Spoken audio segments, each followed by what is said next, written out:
I'm coming out of my shirt and into my shirt. My echo cancellation's off. We're live now. Welcome back. I'm like, Serenity now. Serenity now. I've got to share this. So let's just get get fucking comfortable because I'm about to lose my fucking marbles, everyone. I don't know if I just got to see your Italian or your Sagittarian or if I was like mirroring. Is that what my scorpion looks like when I'm mad? And then I was just kind of feeling for the people around me like, whew, okay. I don't know what it is. I think it was a lot of Italian. I held back too. All right, let me get this shared. Hey guys, how are you? All 11 of you. Thank you for coming back, even though we're 44 fucking minutes late.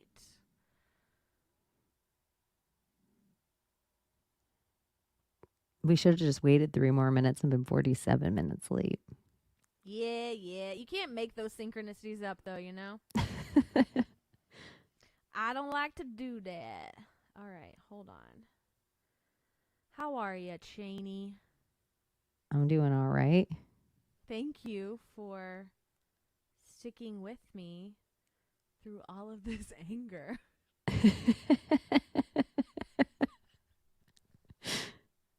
I just thought it was me. And I was like, oh shit. Oh, Let me fix everything. Cause I don't like being late so much, but if I make somebody else late, extra anxiety. Well, you know what? You did have a silver lining. I am recording with Jamie Kennedy this week, and I would have looked like a fucking fool had this happened on Friday. So, serenity now. Then I will tell you because Friday you should have pristine audio and there's a slight popping in your mic. Still? It's just occasional. It's not as bad as it was. That was me. That was my tongue.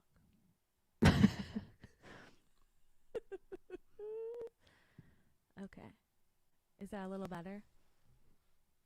I think so. Okay, we're back. StreamYard, I'm not that mad at you. I'm a little mad at you, but I'm not as mad at you as I was before. I am mad at this fucking piece of shit. I want to go Office Space it. But this beautiful thing, thank you. Thank you so much. Okay. Hi, welcome back. I can hear myself in not a good way. Hello? Hello, hello. Are we good? Can you hear me? You sound kind of low now. Okay. I can just hear my own playback a little bit. That's okay. I'll get used to it. You know, just janky setups in your second bedroom just really fucking kill it sometimes, you know? I'm turning down my own playback now. Somebody said, mechanism malfunction said, Cheney looks afraid of what transpired while y'all were gone. Cheney doesn't know what to say right now. Ay. Okay. It's Martin Luther King Day, baby. I was supposed to have some things like pulled up and ready to go to show you. But here we are. So, how's your Martin Luther King Day been for you? It's been okay. I've done a couple of digs. I was watching One on One and Dr. Longo before this do a cave diving. They interviewed a cave diver. Ooh, I don't know if you've spelunking. Yeah, really from tight holes to big huge caverns, but all under Florida mostly, or what his videos were from. And if you're a claustrophobic person, there's very few things I'm scared of in the world. There's something about cave diving and the tightness of that. It was giving me anxiety watching it. And then I was like, oh, you know what will be good for your anxiety? Go hang out with your pal, my Maria.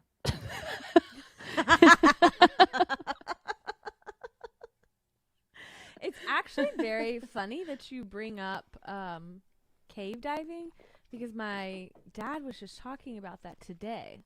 And like he's literally never brought that up before. But he was talking about, he was like, God, I was so crazy when I was young, like putting myself through these like really tight spaces. And weren't you and I talking about like the sinkholes of Tennessee recently? Do they attach where people can cave dive through them? There's like a whole series of sinkholes through East Tennessee, and then on top of that, Mammoth Cave is like an hour and a half north of Nashville in Kentucky, and there's 600 miles of natural um, tunnels and caves that exist in there. Like ones in which they have like amphitheaters and auditoriums like big enough for, and there's supposedly an entrance to Middle Earth in Mammoth Cave. Huh. There's a lot of sinkholes in Florida too, and that's where they all attach. And no one would guess such big stuff is under Florida and aquifers and fresh water, like water in water. And then some people theorize that the caverns attach all the way to like Bimini, Bahamas, and then maybe Mexico, Yucatan on the other side. Yeah, I It's don't have curious. the link, but my dad was talking to me about some theory about like the Atlanteans and like that Atlantis being the lost city and tunnels and all this stuff. I need to like get more into that. I theorize that Disney knew what land he was buying when he bought the swamp. And like the movie Abyss, how they're underwater way deep down, but there's like an open oxygen area where they can go and get into the water. That's what I picture. There's something in Disney World underground that they can go and get into these open cave areas. Now, Ubertramp said that one of the tours in Mammoth Cave is called the River of Styx. Ubertramp spelled it like sticks, that you pick up sticks.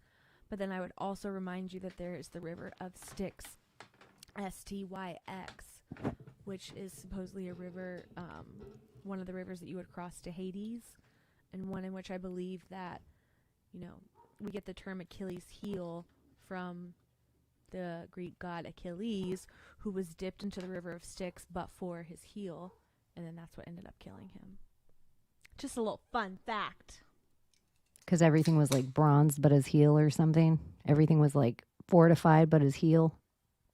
Right, because he'd been dipped in the River of Styx, like he, I think, couldn't be killed or something. Yeah, something protected him in that way, but his heel didn't go through. His heel. Okay, let's see if the whole reason why I bought this stupid software today was to be able to screen share. So, share screen. Okay, it's easiest with 2 monitors. I don't have it. And okay. Can you guys see this? Happy Martin Luther King Day. Can you zoom in on it? Oh, it's doing it differently for you than it is for me. Okay, let me try this in a different way. Blah, blah, blah. You guys are bearing with us today. You guys this are is a production so show. amazing today. Okay. Make sure my name is not anywhere.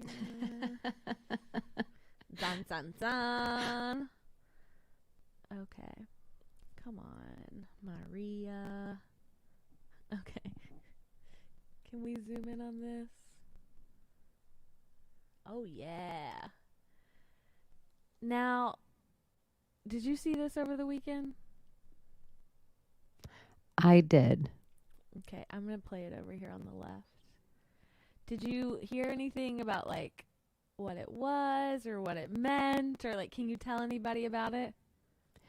There was a picture of Martin Luther King and his wife embracing.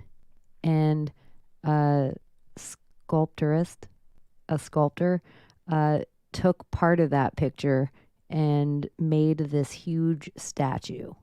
If you haven't seen the photo of them embracing at the angle of the embrace, then it either looks like a polished turd,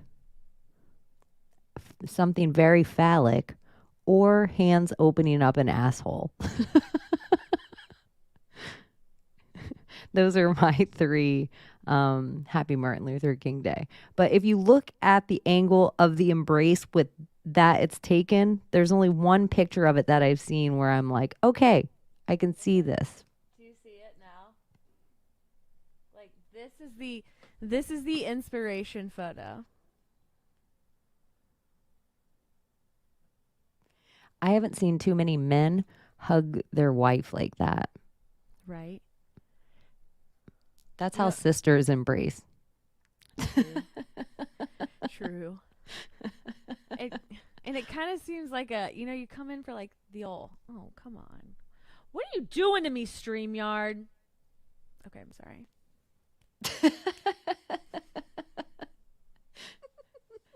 Y'all. Okay. Anyways, that was $10 million. And if ever I have been convinced that money laundering is real, it's at times like these when I see a big ol' statue of a bronze turd dedicated in the memory of this wonderful person. And it's such a mockery, it feels like. We were kind of talking about that today about one of the things that's so like, is that you'll bring up something about Martin Luther King and someone will say, well, he's had affairs on his wife. Isn't the number like, have I heard the number 50 or am I making that up? No, I've heard that too. Like somebody comes in and you try to give any sort of like credence or like positive statement and they're like, well, he's had 50 affairs. Like he's slept around on his wife. Hasn't fucking everyone at this point? I think the older I get, the more that I realize like everyone is cheating. Everyone is either doing cocaine or cheating. One of the two. Doing cocaine or cheating. Those are your two. They're doing or cocaine use cheating. is much more prevalent than you think it is. They're doing rails or getting railed. Oh yeah, didn't we talk about this the other day? That was our 2023. My 2023 mantra is rail or be railed. And I ain't getting railed, so it must be just me railing along. I feel like we need a reset. We need a great reset on this podcast.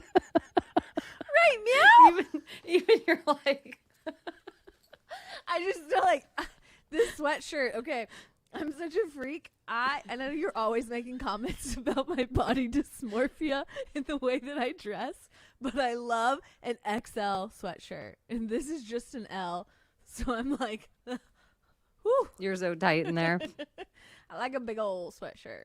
Give me a big boy. Big boy sweatshirt. That song's going on. You have a mymaria777 sweatshirt. Is that I merch know. available? Not yet, but hopefully soon. I have a I have a jean sweatshirt. Oh, ay, ay, ay. Ay, I don't know if have you ever watched Your Mom's House? No, I don't think so. It's Tom Segura and Christina P's podcast. Oh, It's right. pretty funny. But Your Mom's House. Your Mom's House, so they're mom know. jeans. I was making a joke. Like, your mom. YMH. YMH. Brittany P is just jumping in, and I'm going to call you out, girl, because it's okay. We had 44 minutes of delays with some audio. So if you're just jumping in, it's quite fucking all right. And nothing interesting's happened yet. Literally, nothing has happened at all. At all. How was your weekend? I worked all weekend and there were some fights. It's season in Florida, restaurant season, so it's really busy down here. And every week up all the way until probably like March or April, I'll add another 5 to 10 hours to each week. Ooh. So it'll just amp up and get busier and busier. Not a lot of time to travel with your girl. I know. Well, in April, That's when my season's over. Right. I'm going to let you work it out, and then maybe I will have moved somewhere across the country by that point, and you can come visit. Across the country, like Colorado or like Yeah, I'm having California. an identity crisis and contemplating. We haven't really talked about this because we haven't chit-chatted until today. We like to hold our conversations, guys. No, I'm just thinking about like, you know how we were talking about faking our deaths the other day? Like that, but like not. I mean, I have no life insurance, so like nobody would benefit at this point. But more of like, just turning off the old phone number and deleting my normal social media and Would you change your name? disappearing. Me in real life? No. I just want to like go dark, I think, for like a year. Don't Like, you think still, it'd be fun to have a few alias? oh yeah, here we are. What are we doing here? We gotta go back and talk about Morgan Stanley today because I want to talk about him creating a character. But yeah, no. So I'm just like teetering on the edge of, just running away. Yeah. Running away. Anyways, I yeah, think that's what the April is the new midlife year. crisis is. I think It's- you get to that point. You're getting around that phase that you've played the game up until the point and you did all the things that you were supposed to do and you've made it around go a bunch of times and you've landed on free parking and you have some properties and some hotels and you've done all the things and then you're like, but now what? Now I just wait till retirement. I stay on this hamster wheel and just wait until my 401k and my pension and all my things. And that seems so not fulfilling. You're like, there's got to be some other option out there. And then you realize I've lived half my life and I've played all the games and all the rules by all the things. And I've gotten to the high water mark of whatever that is. And I think I want something different. I have lived a third of my life. I'm not rounding up to a half just yet, but I've lived a third of my life without love. And like, I know I talk about sex all the time, but like no love. And like, I've literally not had good sex in it for my entire life. That's fucking crazy. And I'm just like, what am I doing here still? Like, why do I keep playing this little game with myself? So, okay, I'll just jump into it. I'm kind of going out of order, but it just works at this moment. If you've listened to the podcast for a while, maybe you heard about me talk about my love life in 2020 and 2021, and that involved this person named Morgan Stanley. I'm not going to go into his whole background, but now we are friends.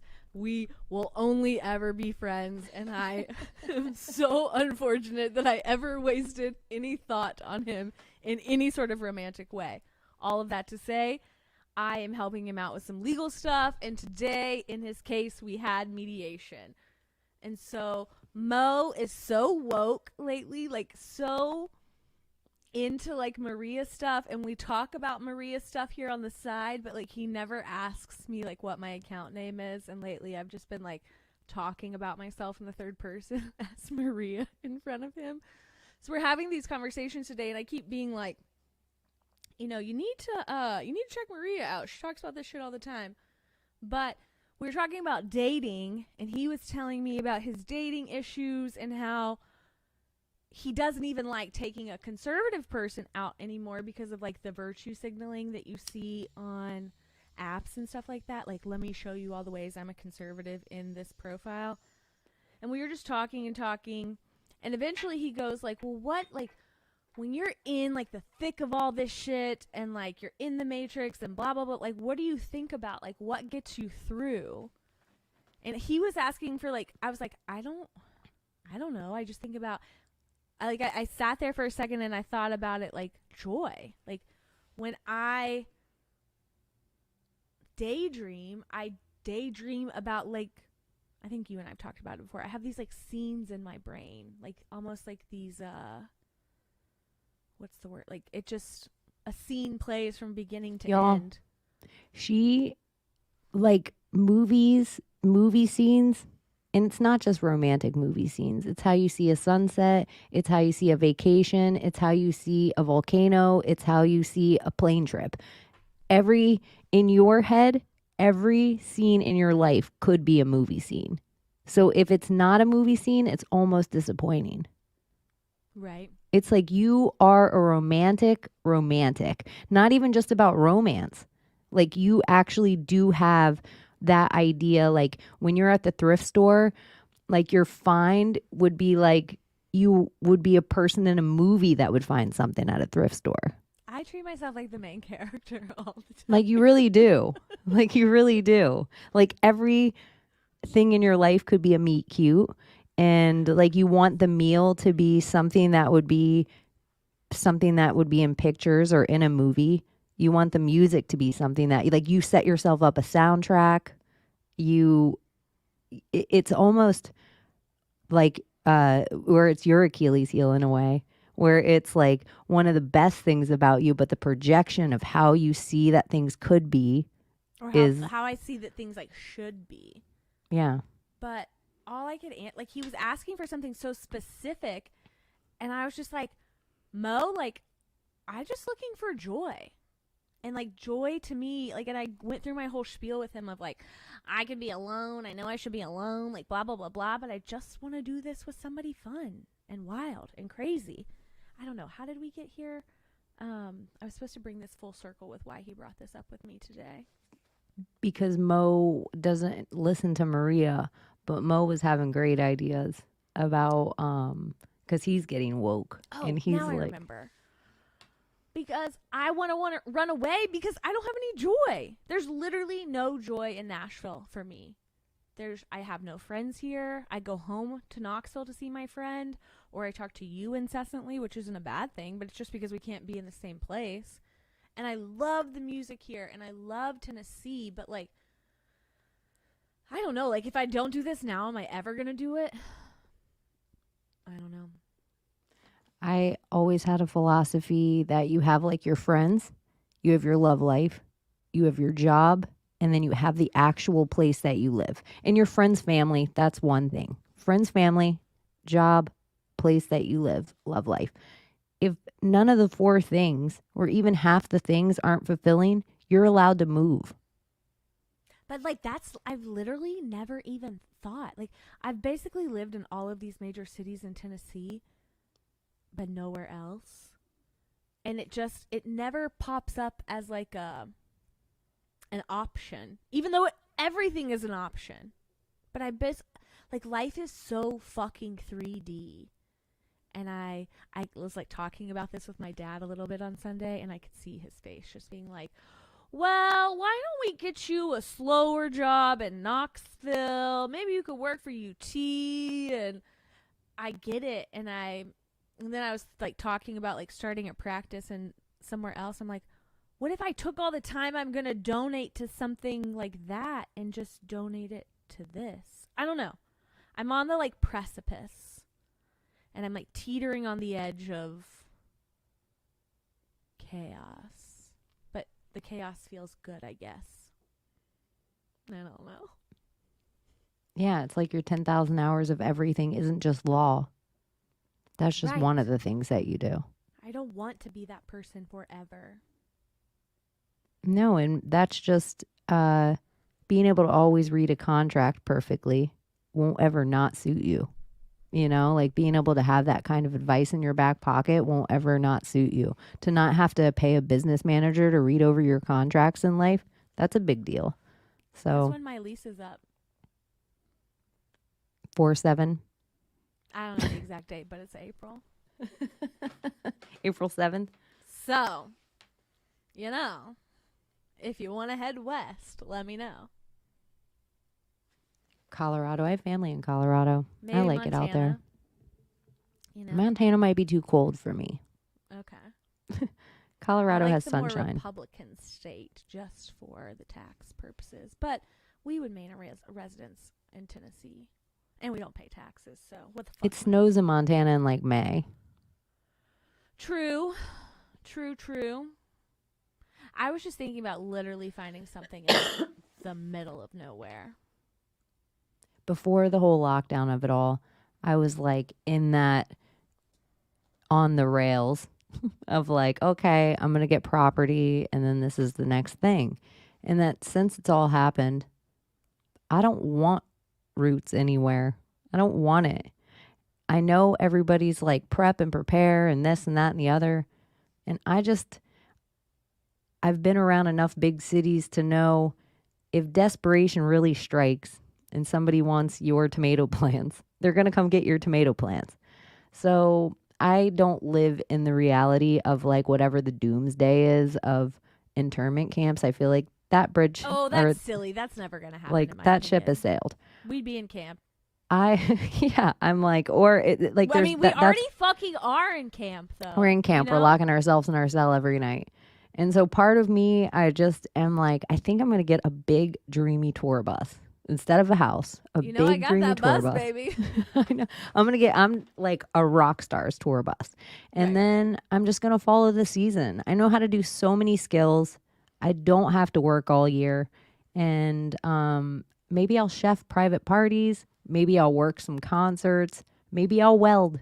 I don't know, but I just don't want to have to stay in the same place all the time. I want to Right. explore. I want to meet people. When I was doing research for Guatemala and I was trying to find individuals that I could like go and talk to, unfortunately, it didn't work out and I didn't get to talk to anybody down there.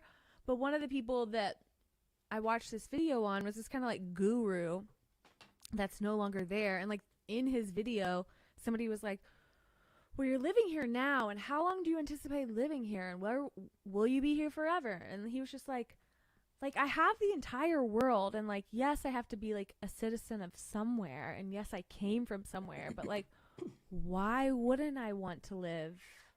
Why would I want to live in the same place forever? I don't know. It was just like he was like sometimes I spend 5 years here, and sometimes I spend 8 years there. Like it just happens when it happens, and I move when I need to go. And I don't know. I just don't know who I want to be when I grow up, and I don't want to keep spinning these wheels. Or just perpetuating the same idea because you have to.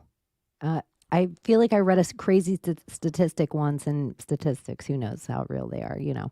But it was like 90% of the people die less than 50 miles from where they were born. And it was like, huh, like that's crazy to me. What was I just going to say I don't know, but maybe it'll come back. to you? While it's coming back, somebody wanted to remind you that like Colorado also is cold, Cheney. Colorado is cold, but Colorado has a lot of sunny days. True. This is where it's different than Montana or even Oregon or Seattle. It's cold there, but it's high, so it can snow and also still be warm or be sunny out and be cold. I can kind of deal with cold weather as long as the sun's out. Like I need Agreed. to have the sun on my skin. What I was going to say is that I'm in this loop and I'm very open that like life would seemingly be so much more joyous. And I think I keep waiting to find my joy in like a teammate and a partner. And I'm not going to like judge myself for that. I just like love is something that I want. And so I think I keep like I'm like, okay, I'll be the attorney until when I meet someone, then like I can maybe turn this back a little bit and can be Maria more. It can like jump into this and like blah blah blah blah. And then so I think I keep saying like, well, I'm just gonna wait until I fall in love, and once I find that teammate, then I get to jump to this like next chapter. But I think I'm just gonna be here waiting, not meeting anyone, not doing anything any different, if nothing changes. I really do love the idea of you do the thing that brings you joy and you'll meet somebody doing that thing. And if you Right. meet someone doing a thing that brings them joy too and it brings you joy, you already have something in common that is like pretty spectacular. Pretty spectacular. I don't know. Life, it's been 35 years of like less than joy, not a lot of adventure, and not a lot of sex. So I gotta change that for this next third, you know? Yeah, those can all be mixed together in a like cave diving way. Is there anything crazy like that you're like, I'm going to partake in that in my adult life? Um, Like, are you going to squirrel suit? Are you going to I would shark like dive? to. Okay, so things that scared me before, I would like to conquer, and I could stand on a very tall building, or I could stand on a mountain, and that doesn't necessarily like. I just get a little bit afraid of heights. We used to go jump into the quarry when we were young, like off like cliffs and shit like that. And I was kind of a baby, and it scared me, and so I have this like little bit of a height thing that like doesn't hurt me in any sort of way, but I just want to like take care of it. It's like I want to jump out of an airplane or something like that and prove to myself that I'm not scared of heights. Would you bungee jump? Oh yeah, let's do it. I would I do just both of haven't had a those lot of things. opportunity as an adult, you know? What about Excuse me. like cave diving or shark diving? Ooh, cave diving. I have a big ass, and I don't think that would be conducive to those small spaces, you know? There is some of them that I saw today. They actually call the coffin because they have to put their tank in before them. Uh Like huh. their tank, they can't even wear it on their back. They have to take all their stuff on and put it on before them, and they have to have their arms in front of them. They can't have them by their side. I'm like, ooh, that straitjacket feeling of constriction. Ooh, yeah, yeah, yeah. I honestly like, but for my ass, I think I could probably do it well, but nah, not really my. I don't want to get that close. Are you into sharks?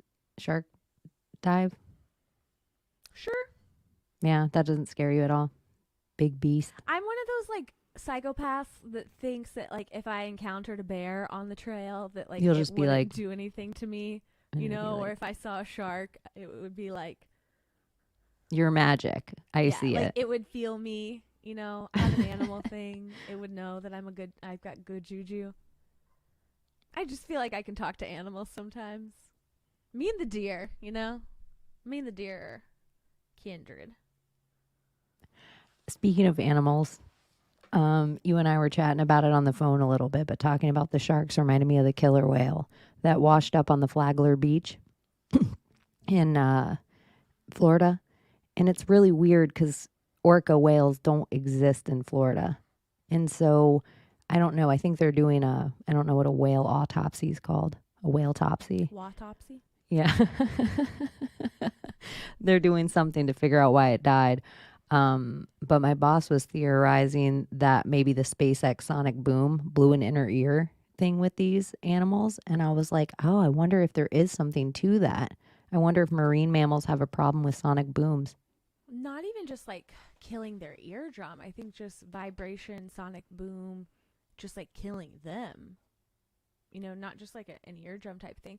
But you wonder too if that type of sonic vibration, you know, that gets into like a harp discussion or perhaps a DARPA discussion, but is that involved with like some of the insects and like other things like all of the I think at one time, especially in your Florida area, there was a great deal of like different type of fish that were washing up dead and things like that. That could go into a whole discussion on how I think the CDC manufactured Zika and was like messing with everyone, and then they used that, you know, mosquitoes carrying Zika for Broward County to then come out and say like we need to spray the whole Miami-Dade area, and then that's when you were getting all of those like birds and fish and weird shit falling out of the sky. Yeah. Yeah. Love bugs. Just experimentation. Like we we love to we and I say we is like the collective, the government, the architects, whomever you want to call them or refer to them. They love to like point to the Holocaust as this like, oh, you know, we were experimenting on humans and like we killed so many Jews, and like whether or not that's true is one thing, but like they fucking experiment. Like we just act like this is this isolated incident, I guess is the point that I'm attempting to make when our government in one form or the other is experimenting on us like perpetually on like Australia alone. Australia is a little petri dish of I just think some things too, like, yeah, there's a few philosophies. I could get really magical with it and think there's some animals that exist in this realm that shouldn't because portals were opened up at certain times. Like there's the plasma apocalypse theory that certain, I think, chimera, I can never say that word right. Chimera? Chimera, Chimera? I don't know. uh, come in to this realm, like marsupials, how they only exist in like Australia and these weird things. But then I can theorize that elite, like the Xerxes idea of 300, the elite would tamper with and clone things and manipulate things and genetically modify things. And if they could make creatures, they would want to kind of keep those all in one place. You're like Island of Dr. Moreau idea. Right. And then you have, I mean, at one point they were sending criminals there. But I I guess feel like that's fake history. what you described, just like that whole act right there of like the elites manipulating with like bloodlines and DNA and like splicing things together, is really not that different from me than going back to the Greek discussion we were having at the very beginning when they were doing the same things. You know? I feel like things like centaurs and minotaurs and mermaids and I know there's other theories of like you could theorize that some of the bones of those things are like dinosaurs. You're just putting bones of this thing with that thing and you're like, "Look what I found, king." And it's like this fake thing. But I also think they're they really did mess with things. There are things that really we think there's a reason they call it immoral. Like, don't mess with that stuff. It's immoral. They always like to put scare stuff on us to not go in there. Like, that's Satan. That's the devil. That's what he's up to. That guy's practicing dark magic. You don't even want to look at that. That's satanic panic. But I think they're really up to all sorts of if if we're in battle, I, of course, am going to have my scientist try to make me a super Fucking shit up soldier. all the time. It's either going to be a robot or I'm going to be like, okay, bulls seem strong, but they don't seem smart. Maybe I can mix that with a man. If I could have an army of bullmen versus your army of robots, like this is the stuff I think they're up to. Like, Well, I how think can I that's make what a they're up super to soldier? really on any level. Like we could I've been meaning to do a TikTok and another Instagram post on like organism 46B. You know, allegedly the octopus that the Russians found in Antarctica that they drilled 3 miles into the ice to find and then had the ability to shapeshift into like anybody and killed like 6 of their people before it somehow was wrangled up. Like that's the type of shit I think like they're out there splicing shit, combining shit, trying to find anything possible, anything weird out there. Yeah, I think they're trying to find killer genes just in real humans. So Right. what are they doing to animals? Isn't And that the whole 23andMe to like find the God gene, to find the what's the big show or the movies that everyone watches where they all have abilities? like Storm. heroes, Yeah. superheroes, Storm. Yeah, superhero shit. X-Men. X-Men. Yes. I'm like Storm. Storm. I'm just gonna keep I saying was thinking Storm about the guy with the Wolverine. with the hands. It's weird because in my head, I every time I picture splicing DNA, I always picture that creepy crab man inside the 300 tent when Leonidas walks in there. I've never seen Leonidas, 300. dude, you have to watch this just for the symbology, and I think the magic in it. Even they go up to the lepers and the way they have the virgin, and then they take the virgin and they kind of drug her up on DMT, opium, something. They drug her all up, and she goes to another realm, and then they pretty much diddle her until she's in an orgasmic state, and then she sees things.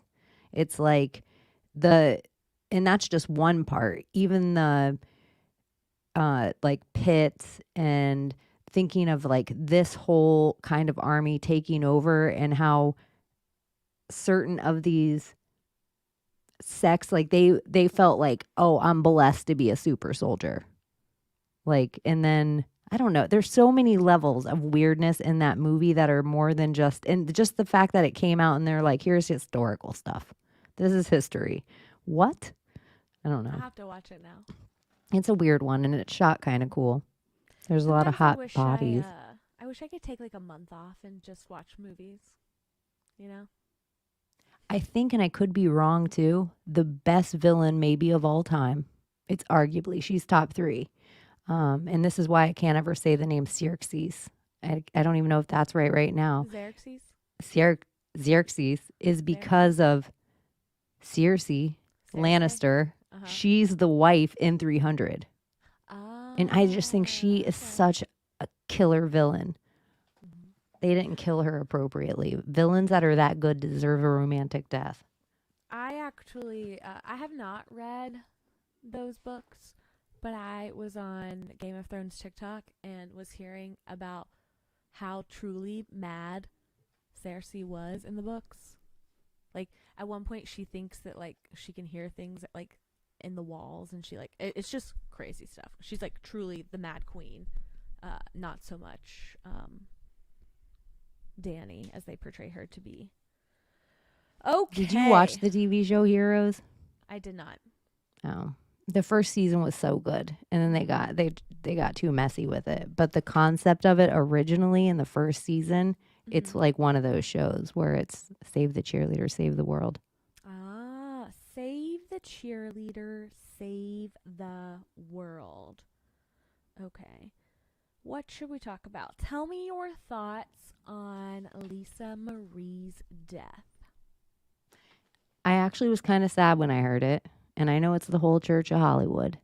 Um, but I feel like I kind of grew up with her a little bit, and she was married to Michael Jackson. Michael Jackson's The Hill I'll Always Die On because he was murdered for his music catalog. But I also think there's something about his marriage to Lisa Marie that he kept her safe during a time, but he also bought all of Elvis's masters.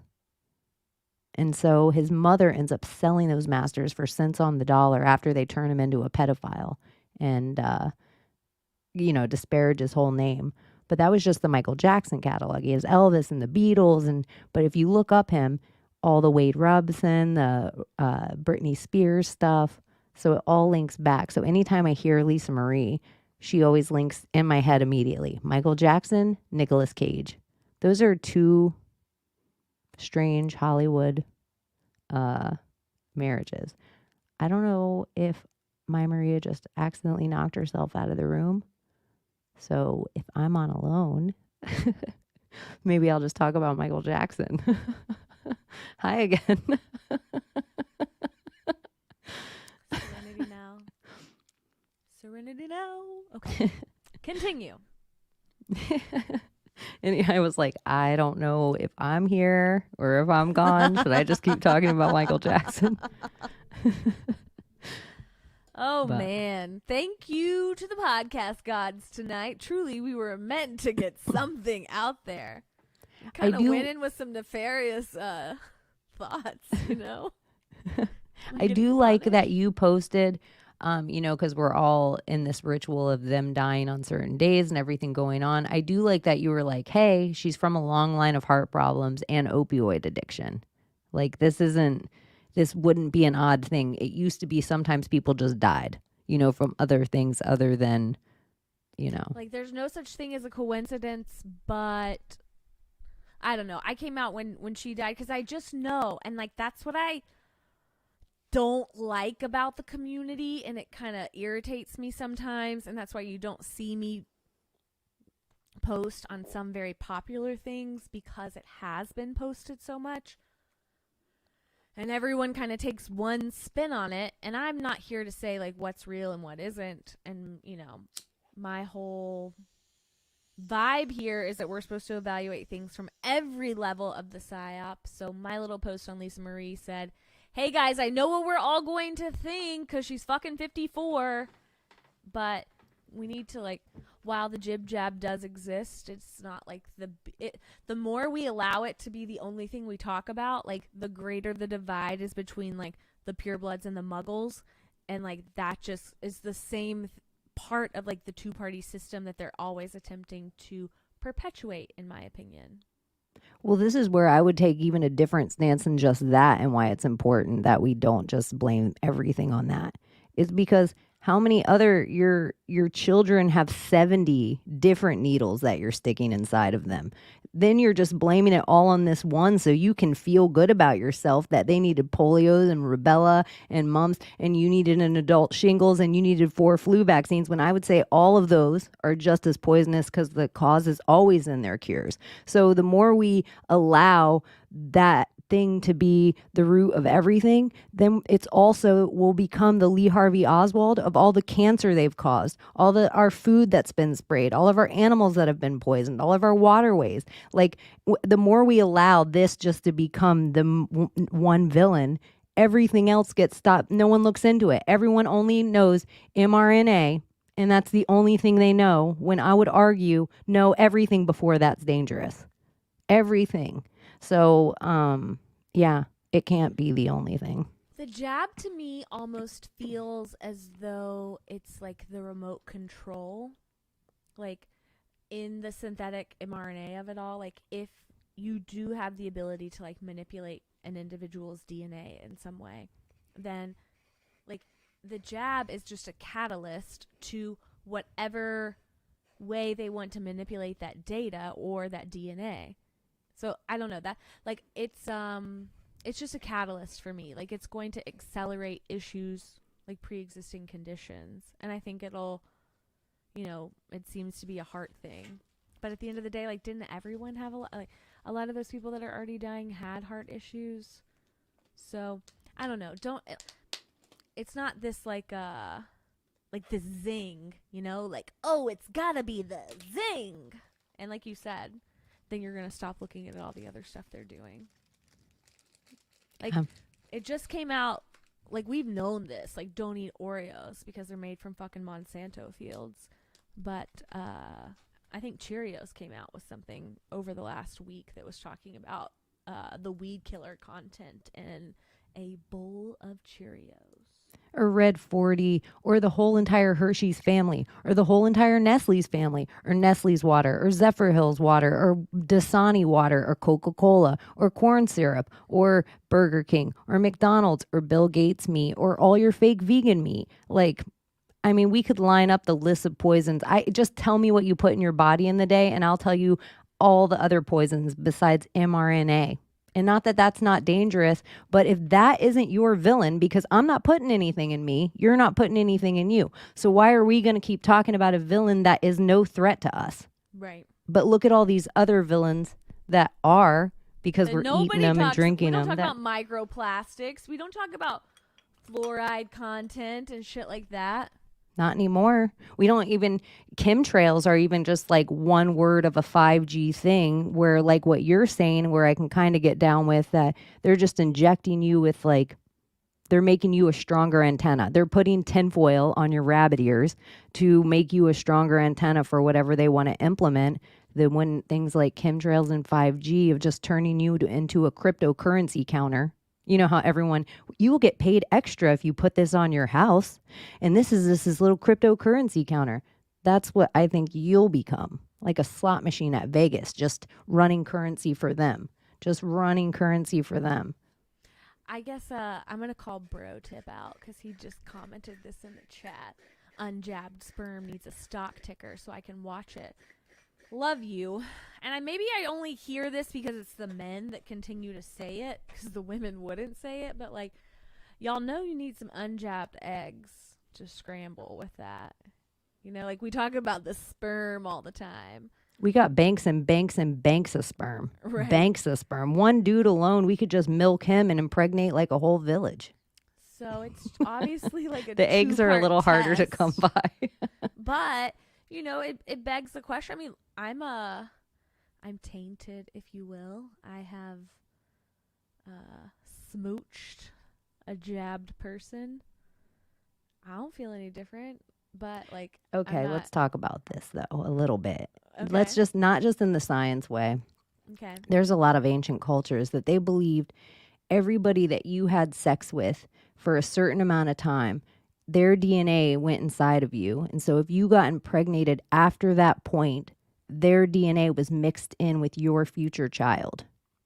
Ooh. So it's like that's where you hear those things of like, you've had sex with every person they've had sex with, because there is actual DNA exchanges that are going on. That's why, like the third born child will take traits on of both parents and the older siblings because Right. they have the DNA exchange of all of them.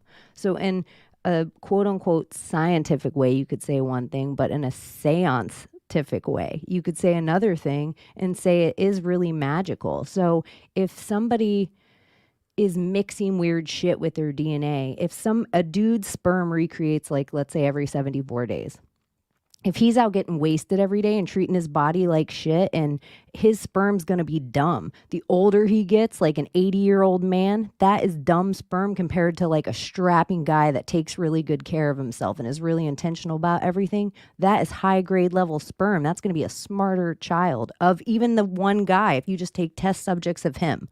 So energetically, if they're mixing all that crap in their DNA and doing everything, that is changing their sperm, and it is changing you because you're having a DNA swap with them. Same for them. They're having a DNA swap with women, but I imagine it's a little less in the same way like anal penetration is the most likely way to transmit these certain sexually transmitted things.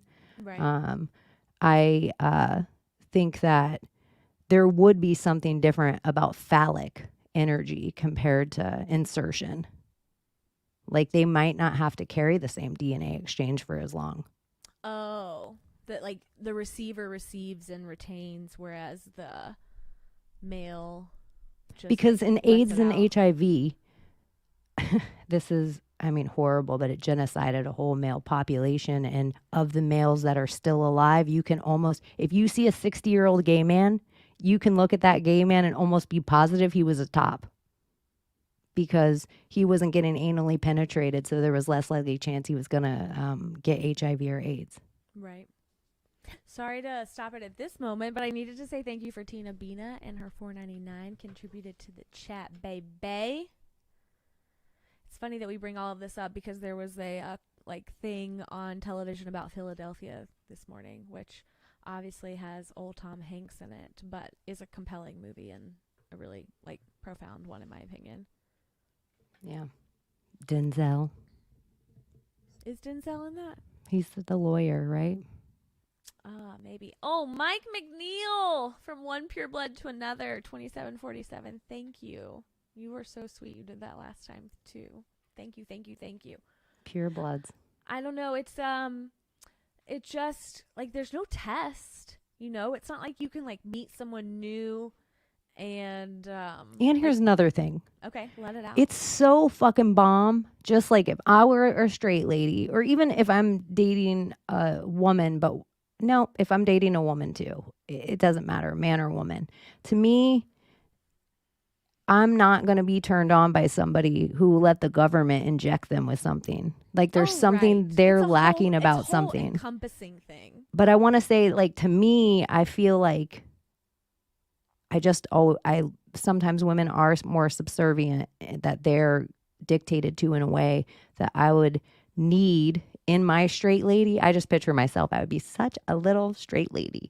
I would need my man to be vax free. Like he would have to be pure blood. Like that's the most amount of masculine. If you're a guy that let your job dictate to you to get vaccinated or wear a mask, like that's so, like you're such a Beta. pussy to me that I can't be the one carrying that weight. And so, yeah, I just think if you're a dude energetically that didn't do that shit and didn't play along, that's already like you're already like leaping over fences that your male counterparts can't even stare at.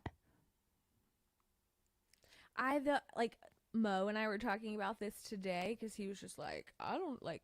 It's really hard looking for your pure blood, and I was like, but you're gonna get to a point where people are lying about it at this point, and you have to like have that tool of discernment to like determine just like based on the conversation, based on what this person represents to you, like you could tell if they're into that type of thing or not.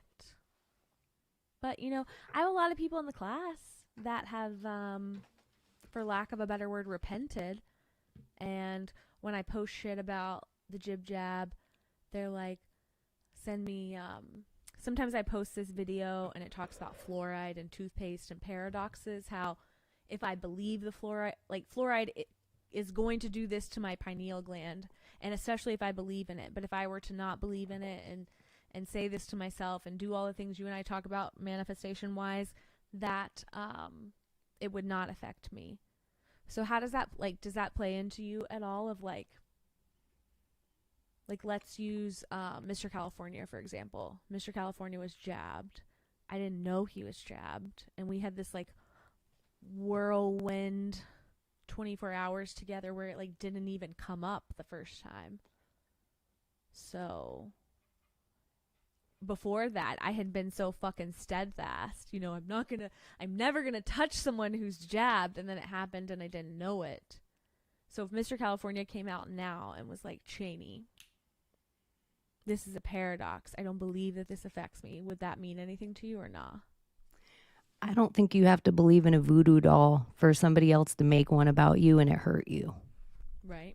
Like, I think that's there's their own belief, right? like, I think you could just be walking on and about your life and not even know it exists. And so there are things about alchemy that salt is always salt and oil is always oil and mercury is always fucking mercury, that if you're eating poison or injecting poison, it doesn't matter. It doesn't matter. Like, I do think there's a level of certain things that you can change the structure of your food just by blessing it, or water. I do think that stuff works. And I do think there are probably things you can do to overcome any ailment. I don't think there's like a toe tag on anyone. That's why I think sometimes when people get like, you have 6 months to live, I don't believe in that kind of stuff. But you can't inject poison into yourself. And I do think people have repented. Like, I used to be one of the people like, you know, there's nothing you can do about it. You have a vaccine, like energetically, maybe you're done for. But I think there has to be some things you can do inside your body, because some people get a cancer and they die, and some people get it and they're like, I refuse to die. I think there is that, like, that will to survive. But I do think you would almost have to acknowledge the problem to fix it. You couldn't just pretend it wasn't there. I don't know, but maybe even wanting to fix it at all would be admitting that you knew there was a problem. Right. Interesting. Like, I don't know. Interessant. Well, speaking of NPCs, actually, we'll come back to my dating life in the end. Well, I wanted you to say, we started this on a Lisa Marie discussion. You know, it's just in like the weird observations. She died a couple of days after Elvis died. They both die of alleged, you know, there was a lot of things going on with Elvis, but it was supposed to be a heart issue. Somebody was saying in the chat that like maybe this was a sacrifice for her daughter, Riley Keough. I don't know if that's how you pronounce her last name or not, but she's a little nepotism baby. She's been an actress. She's acted in some pretty prominent things that she's coming out with that new TV show. What's it called? I was just watching a promo for it. It's a 70s like drama about like being in a band, and it's kind of Fleetwood Mac-esque. It's a big thing produced by, like, you and I will probably actually like it. It's all Band-Aid. Very Band-Aid-esque. But, you know, is that a sacrifice, if you will? Daisy Jones and the Six. A new show. I haven't seen it. Thank you, La Serena Lynn. Thank you. Somebody said we don't want to hear it. Probably me. But if you drink bleach, no amount of good intentions will negate the effects. Yeah. Oh, schwelly schwell. Well, okay. Moving on. What are your thoughts on Brazil? PSYOP? Real? There's a couple of weird things about it to me. One, the character of the buffalo is created to wrap a whole movement behind this character. I don't know like where the buffalo became involved at all until January J6 with Q or the Anon movement, but all of a sudden he was the shaman, and I'd never seen him before that day. So, interestingly enough, you have this other character. Like, they like to put this on a ritual of an insurrection for some reason. That you have the same buffalo shaman, but instead of a Brazil mask. A weird part is, I think it's the president, the ex president, is staying at Jose Aldo's house, which is a UFC fighter. Is it the ex-president or the one that actually won? I think he's the ousted one. I was trying to look up articles. I'm sure I have some on my phone. Oh my God, but La Serena Lynn with a $50 sticker. Snaps for you, baby. Are you single? Can I feature you? I think My Maria should have. Do I need to go back to I've single of talked the about week? this. Well, I thought it would be really fun if we had people on and we just interviewed them, like asked them dating questions, and then there was a couple weeks in between, so it let people, interact, or people that were interested in them could oh my gosh, write, I want another one. Thank you. and then we could do like a Okay, game baby. show. I think it would be like really cool, because then we could have someone really fun and we could hang out with them and then say they're single and anyone interested, and then all the other people could write in, and then we could pick like the best 3 or 5 and have them all on and just hang out with them without her. And then, there's got to be a way we could do it, but I think it would be really fun. If you contributed tonight, slide me a DM because I'm going to send you a little goodie bag because I love you. Thank you so much. So slide into my DMs and remind me that I said this. Okay. You can have fun stickers. Yeah. I got some hats lying around here too. Which I'm going to say right now, and I'm trying to get better at doing this in all my friends' podcasts, and if I'm even in their chats. If you haven't hit the like and subscribe already, hit the thumbs up. And there is cool merch you can check out on My Maria's Linktree. And she has stickers and hats soon available, but definitely stickers right now. Yeah, I have a picture. I have a little proof. I'm actually working with a member of the class, which I think is cool AF. Let's see. This looks kind of cool. And if you're a member of the class and you have something cool that you think that you could work with My Maria and she could shout it out for you as your, advertise it for you, hit her up in her DMs. I would like to start doing some ads. So if you want to get on the ad train, I would love to give you a great deal. Maybe do it for free for a week or so. And just let me get accustomed to it. See if you like it. See if it helps. And then maybe you could give her a code. So she could put a code in and you could see if you get any business from it, and then she could get good feedback from it. And if it works, then it would be something she could use in the future. Definitely. Okay. Tell me what you think about, like, give us a glittery red pill on Trump and Biden and the documents, and is this the ultimate setup, or is this like two-party politics and just how much Hunter stuff do we need? I don't like know. How much? Yeah, like I don't know how much stuff we need. I don't know how much of it. It almost seems like at this point, every single thing that was accusatory of Donald Trump had to be set up there so that the left could get so mad at it. So they, stockpiled all their ammunition, and then impeachment. Yeah, and then it flipped. So like the Russian collusion was collusion, but it was different. Like there was documents that were kept not secure, but they were here. There was, wiretapping that was going on, but it was this way. There was illegal emails, but it was over here. So it's almost like they have to set everything up, which is kind of how I feel about DJT in general. He's just the great magnifying glass. Actor's gonna act. They took the popular guy out of Hollywood with the #1 television show, and they knew everyone paid attention to him. He was the #1 ratings guy. Everyone always paid attention to him. So now him standing next to anyone introduces the world to Dr. Fauci, the world to Dr. Birx, the world to what your Speaker of the House does. No one even knew who Nancy Pelosi was. So it's like... You don't think anyone knew who Nancy Pelosi was before Trump? Dude, I don't think anyone knew anything about politics before Trump. I think everyone is so ignorant that they can all pretend now, but most of them don't, still to this day, don't even know the name of their own mayor. But I will say sometimes you've come to the light a little bit, but you still believe that like Bush was a Republican. Like, ugh, no, you're still not woke. No, yeah, like one of my favorite things, depending on who I'm talking to. Like, it's easy for me to start any conversation with Bush Senior or Bill Clinton, but I like just that you can just take their Arkansas connection from a Hollywood movie with Tom Cruise in it and just go from there. I think it's such a good way to like red pill normies. Like, have you ever seen? I think it's called American Made with Tom Cruise. I think. I don't I know. I think don't think so.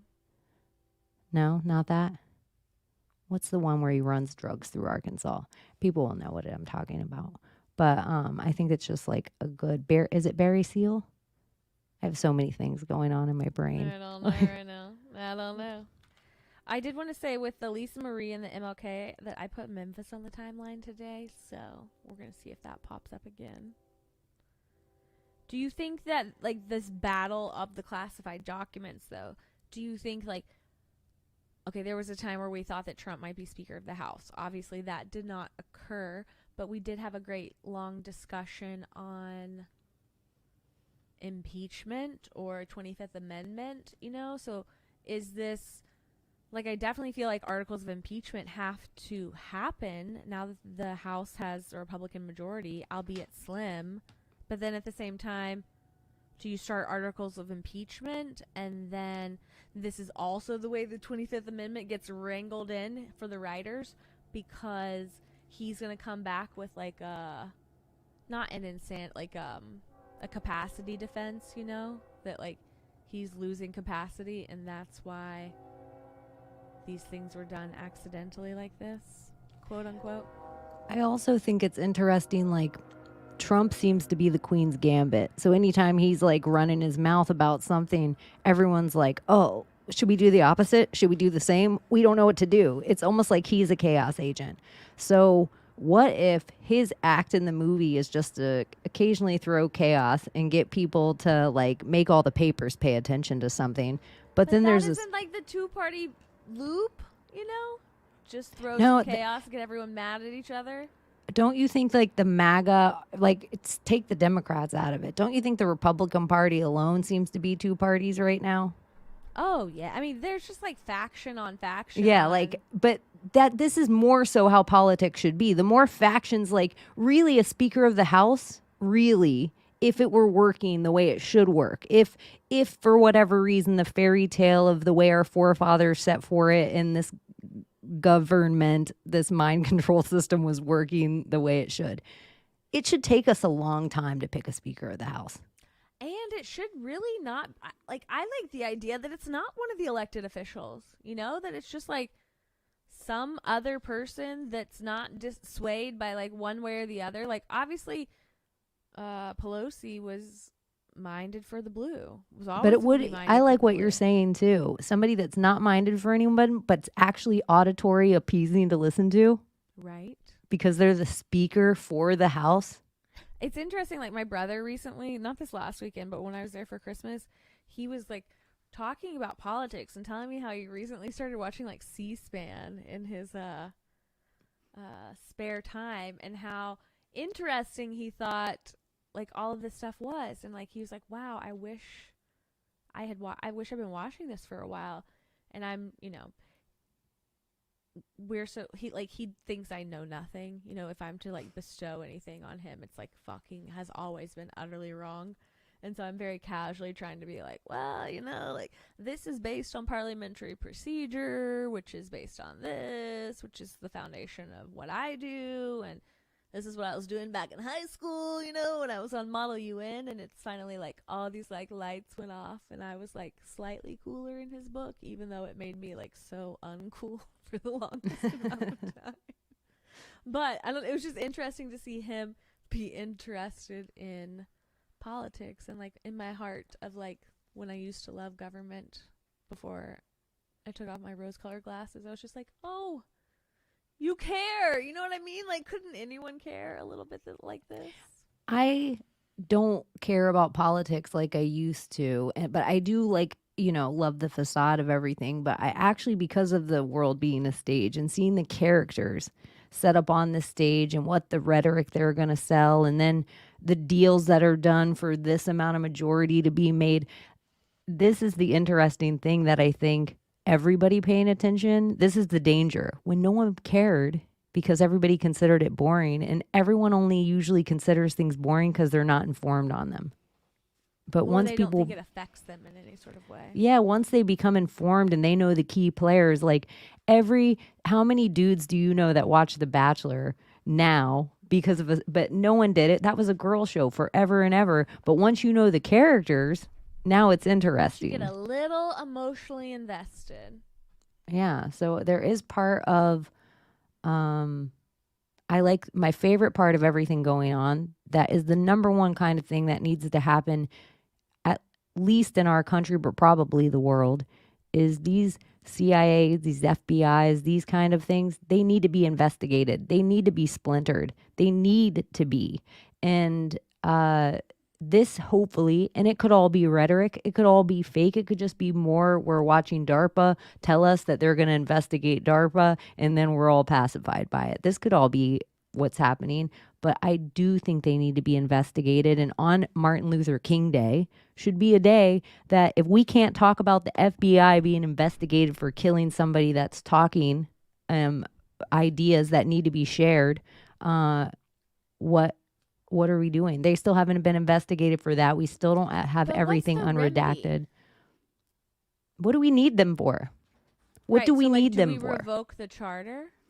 Yeah, I don't think this weird idea of a federal bureau of investigations that was set up by Hoover, that you can find Hoover with, I mean, everything about Hoover is dirty. Everything from the inception of the FBI. I want to even say like the Rockefellers or Rothschilds set up that. And so then you have the CIA, which is a whole different thing. MI6, whole different thing. Mossad, whole different thing. And this is my naivete just of what we only saying the know. ones we know. Yeah, Yes. these are the ones that they say out loud. Yes. Like, I think it's so silly to think that, like, why would they tell us the real shit? Well, they keep you safe. They keep you safe. That's keep why you there's safe. so many fucking shows. Have you ever thought about that?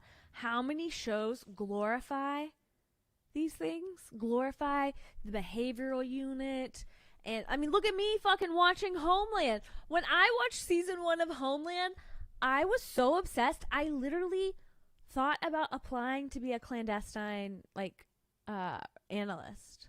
Weird. I was on in my garage praying on a mat. I wanted to be Carrie Matheson without the bipolar, without the lithium, basically, so much. I feel Carrie Matheson. I feel like I hone her. Like when I go on my manic little, like, I'm going to stay up and just research things and attach things. I'm like, one day I'm going to have a board like that and I'm going to have yarn. And I'm going to go crazy and I'm going to call Saul and I'm going to be like, drink, my Maria, come and look. And you're going to come in. I'm going to be rocking back and forth on the floor, but it's all going to be together on the wall. It's all going to be color coded. What like, happened in the yellow eyes. Period. Because that's how you know if someone's crazy, when too much white is above the top of their eyes. That's crazy eyes. But the ideal situation for me is you would be sitting there rocking back and forth, looking at me, and I would be like, oh. And I'd look at it, and I'd look at what you did, and I'd be like, okay, here's the answer. Like, you would put it all together. You'd get it. I'd just be like, yes, of course. You would get it. I wouldn't have to say anything else. That's how Saul is, though. Mm-hmm. He's like, oh, he puts a blanket around Carrie. He's like, go get some sleep. I wouldn't betray you, though. He dumps the bottles of booze out. I'd be like, here's some fruit. Yeah. Here's a joint. Go to bed. Go sit out in the sunshine. And then You'll be go fine. take a nap. Go take a nap outside. Homeland loses its thing. She gets too much responsibility. Mm-hmm. Once she has her daughter in there and like... Oh, she's pregnant in season 3 right now, what I'm watching. Oh, I forgot about the child. It's good though. I don't know. Fucking Brody. Fucking Brody. He leaves every show. I know, He he leaves really every does. show in the lurch. Billions. What else? What else? Okay. Have you seen the Black Mirror episode Nosedive? I wouldn't know it by name, but maybe if you explain it to me, I watch that series. Nosedive is the one with, I think her name is Bryce Dallas something. It's the social credit score one that's like all in pastels. Yes, I do remember that one. So like for if you haven't seen it before, the entire episode is essentially what's happening in China, but it's a very like beautiful pastel, aesthetically pleasing version of the social credit score. And so the main character is obsessed with her score, and like literally every Bryce Dallas Howard, thank you. Every time you interact with somebody, you're rating them, rating them, rating them all the time, and it's all about your score. And anyways, she goes through a series of events. Things don't go well for her. Her score goes down. It's a great episode. You should totally watch it. But I was having very much this like Mr. Smith effect kind of weekend. And I literally told a man, the last thing I said to him was, I hope you and your social credit score, or I wish you and your social credit score the best of luck.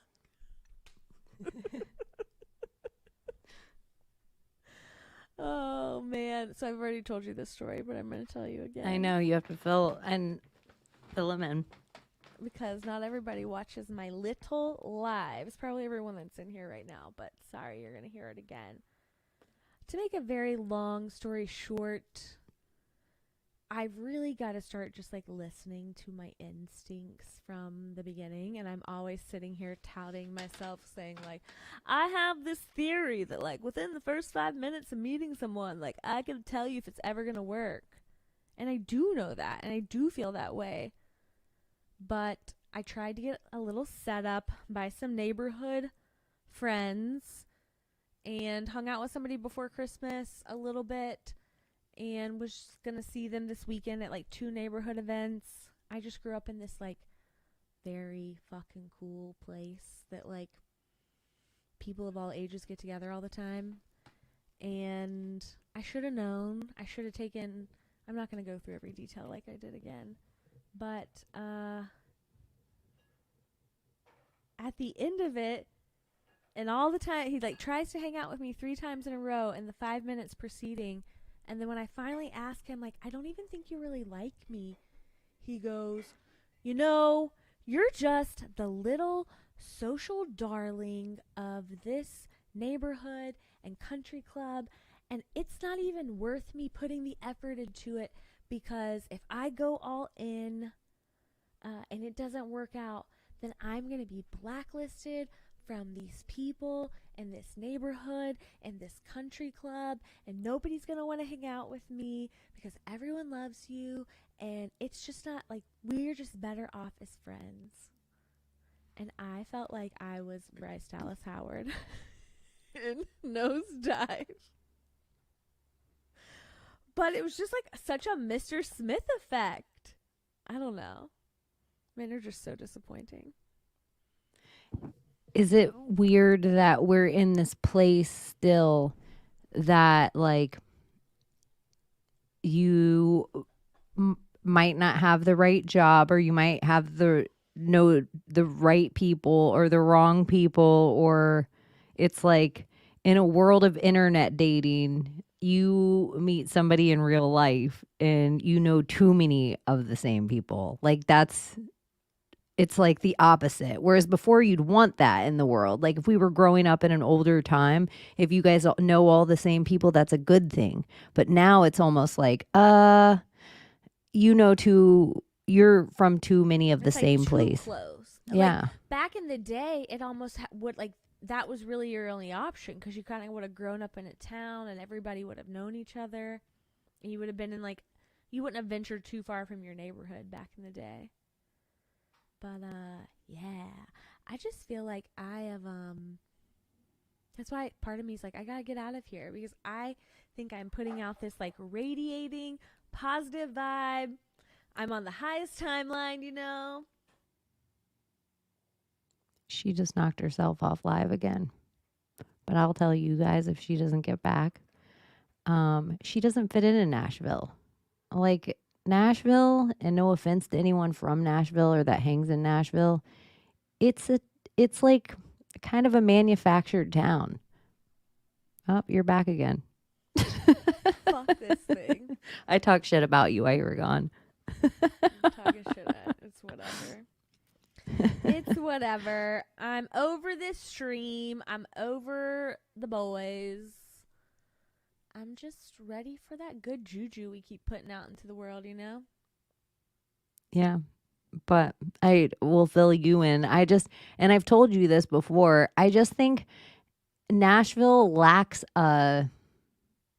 like it just lacks something. It feels manufactured in this way that you're not manufactured. That I feel like because you've been in it so long, you travel places, but when you travel places, you're inside the bubble. You haven't Right. really like set yourself up somewhere where you No, were, never. yeah, with new spots and new spots to sit and new music to listen to. And Well, Nashville's becoming very Westworld in that same Las Vegas-y way that, like, you get off, you go to Broadway, you do all the different things. Like, you see the perfect little sliver of, like, the Nashville psyop. Just like you're saying when I go to New York or Las Vegas or... you know how there's college towns and it's like you get to a certain age and you're like, I see what this is. It's still cool. I get the cool spots. I get what's cool about it, but I'm too old for this. Right. Nashville's age older than a college town. Right. Where it's still cool. You get it. You could still vibe out there, but you're like, maybe I'm too old for this vibe. Mm-hmm. Mm-hmm. And there's where it's like, would New Orleans be the one age older than Nashville? Or would that be like the Austin or Portland? Like, is that the one age older than Nashville? But those are almost kind of like branches. They're all kind of almost like Mhm. different branches of the tree. Like Austin, Nashville, Savannah would be a little bit lower. Charleston would be a little bit lower. They're all kind of like the caricatures of those, like the big cities. I see it. Yeah, but maybe you do need to West Coast for a while. Unless you're going to true South. Like, I know you're I in thought the about South. Florida. Do you want me to come to Florida? Florida's Where the would I live? bomb. Florida's Atlantis. I think you know how they say there's something in the Bible where it's like the chosen people will go back to the chosen land or whatever. That's so wrong. It's probably like Israelis back to Israel. I don't know what it is. But I think it's like people being called to Atlantis. I think there's a reason. I think there's a reason that Disney would want that land. I think there's a reason NASA wants that land. Florida. My friend Nova said I should go to St. Petersburg. St. Pete's a cool city. It has a cool vibe. It definitely has a cool vibe. There's like it's like conservative and hipster mixed together because you do want a little bit of a hipster feel. That's how you're going to get good food. That's how you're going to get like, you want culture in a place. You want art. And St. Pete does have that. And I'm an Atlantic seaboard girl. So the Gulf Coast isn't my favorite, but I think St. Pete does have it's kitschy Florida. Like they have old Florida houses. They have it's colorful. They have tons of art and tons of good food. I don't know. You know how I talk about writing that like conspiracy theory book? Yes, I think it's a great idea. I literally like this scene I have in my brain is just like me in a far off away place that's like not that populated in the snow working Like on... Misery.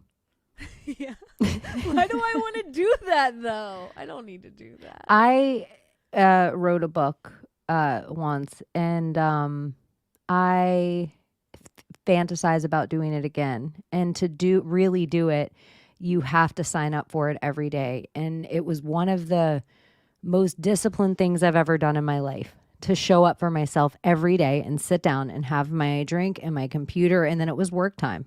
Like, But see, I and just want you to come with me, and we would have these like very structured days of like book time, podcast time, playtime. we're going to do all that. We're going to do all that stuff. We're going to financially be able to do all of it. I think a fun idea, though, if you know how Oprah has a magazine and it's like every month fucking Oprah on the front, but then it's all Oprah's talking about different shit inside. I think My Maria needs a magazine. And then every month there's different conspiratorial, quantum-y, because the shtick about you that I like is it's so broad. It's fucking everywhere. It could baby. be paranormal. It could be UFOs. We could be talking about Agartha. And you're one of the very few people. One of the reasons I really love hanging out with you is a lot of the other people that I hang out with, they have their, even though they might not be religious, they have a religion with the school of thought that they think. And so I usually find that because I can philosophize about anything, if they're a flat earther, I can sit in flat earth and talk about the world as they see it. If they're a space, if they believe in all of space, I can sit in that and believe it. If they believe in Agartha, I can sit in it. You'll do the same thing. So like where it's no cement shoes and ideas. So your magazine would be weird and interesting. I tell Cheney this story before when for my ladies out there, when I would like get like a Cosmo back in the day. Was it Cosmo? Yeah, I think like whomever their like cover girl was, they used to have this place where they asked them questions and then they made it look like they were like writing in their notebook. And it was like in their hand, all these different questions. And I thought to myself back in the day when I was reading that, like, I'm going to be famous one day and I'm going to get to do this one day. And then I think now, and I'm like, oh, when I play my question game, like I'm essentially doing that. But now we're going to create a magazine and I'll just bring it full circle and do it to myself. I do have a conspiracy theory book idea, but I'm not going to say it out loud. I like it. And I think, I mean, everybody that always listens to you, they want you to do something dating. And I think a dating app, yeah, cool too. But I think actually doing it on a platform where other people can take part, they would like that. I think your audience would like to take part in other members of your audience getting dates. And then figure how to set this up. You know, is it a Patreon thing? Like, is it a tier there? Is it a... I don't know. Because you also don't want people to get harassed. You want them to be safe enough where they feel like, because not everyone's like, I don't want to be a content provider. I just want to find a date with a person that thinks like this.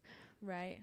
I don't know. I thought about doing like somebody at one point showed me someone who was doing basically a dating app through his Instagram page.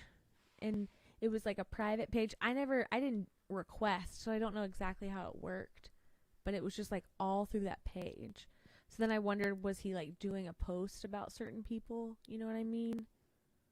Or even making like, you could have 50 different posts for each state and then you could like comment and that type of thing and then eventually connect. And here's the reason for me, being a person who has never dating apped ever, and I never see myself ever doing that. The reason I couldn't is because I don't sell myself necessarily well on a resume or on an application. But if you interview me, I'll get that job. So exactly. I don't want to fill anything out. Can we just like talk about it? So I feel like some of your audience, especially if you're in the realms of thinking the way we think. So when you're filling out these things that I imagine, like I've sat with my friends where they've filled out dating app questionnaires or something, and they'll be answering the questions aloud to me. And I'll be like, bitch, that ain't even you. Don't even write that on there. Like you're going to be on the second date with somebody who thinks you're the person that you're not. And then you're going to be in a role LARPing into unhappiness. What are we playing this? So there is this part of people being in a format where other people could see them and we could chat with them, that they might sell themselves in a way that they're charming or funny or have funny stories, or where they might not sell themselves on the resume. That's where I think it'd be fun. Do you guys remember Zach Morris did this with his like video dating? How did it was like a video dating game or something like that when he was supposed to be doing the video yearbook. Nobody. Maybe Saved by just the me. Bell reference. Nobody knows. That's essentially what we're talking about. But this is the other thing I've realized about StreamYard and Zoom to YouTube. There is a good delay. I think there's an even longer delay on StreamYard to YouTube than Probably. there is on Zoom to YouTube. So it might take them a minute Probably. to answer. Somebody made an account once just to catch the girl that he was dating. Ooh, that's sad. I'm sorry. I'm so sorry. Brandon Harsh said instead of a meet and greet, do a retreat for singles once a year, a weekend somewhere. I almost did a retreat once and you guys did not like it and were not very nice about it. But that was what, 2 years ago? And Maybe it's sooner. not. It wasn't a collective you guys. No, This, not you guys, not anyone here in this chat by any means. yeah, I think that Collectively. I know that's is where I'm like a cruise. Like actually setting up something. Well, cruise it's like a cheap place, Vegas, a cruise, but sometimes you don't want necessarily people getting into full debauchery. Like that's not you're not trying to find somebody necessarily in full debauchery zone, which is like that Vegas mentality. So, but you could also provide like different forms of entertainment or different shows, so it's not just singles only. You're opening it True. up to other True, members of the true. class. If only I really wanted to be a hacker when I was young on the internet. If only I had continued down that like coding route and I could just make this application myself.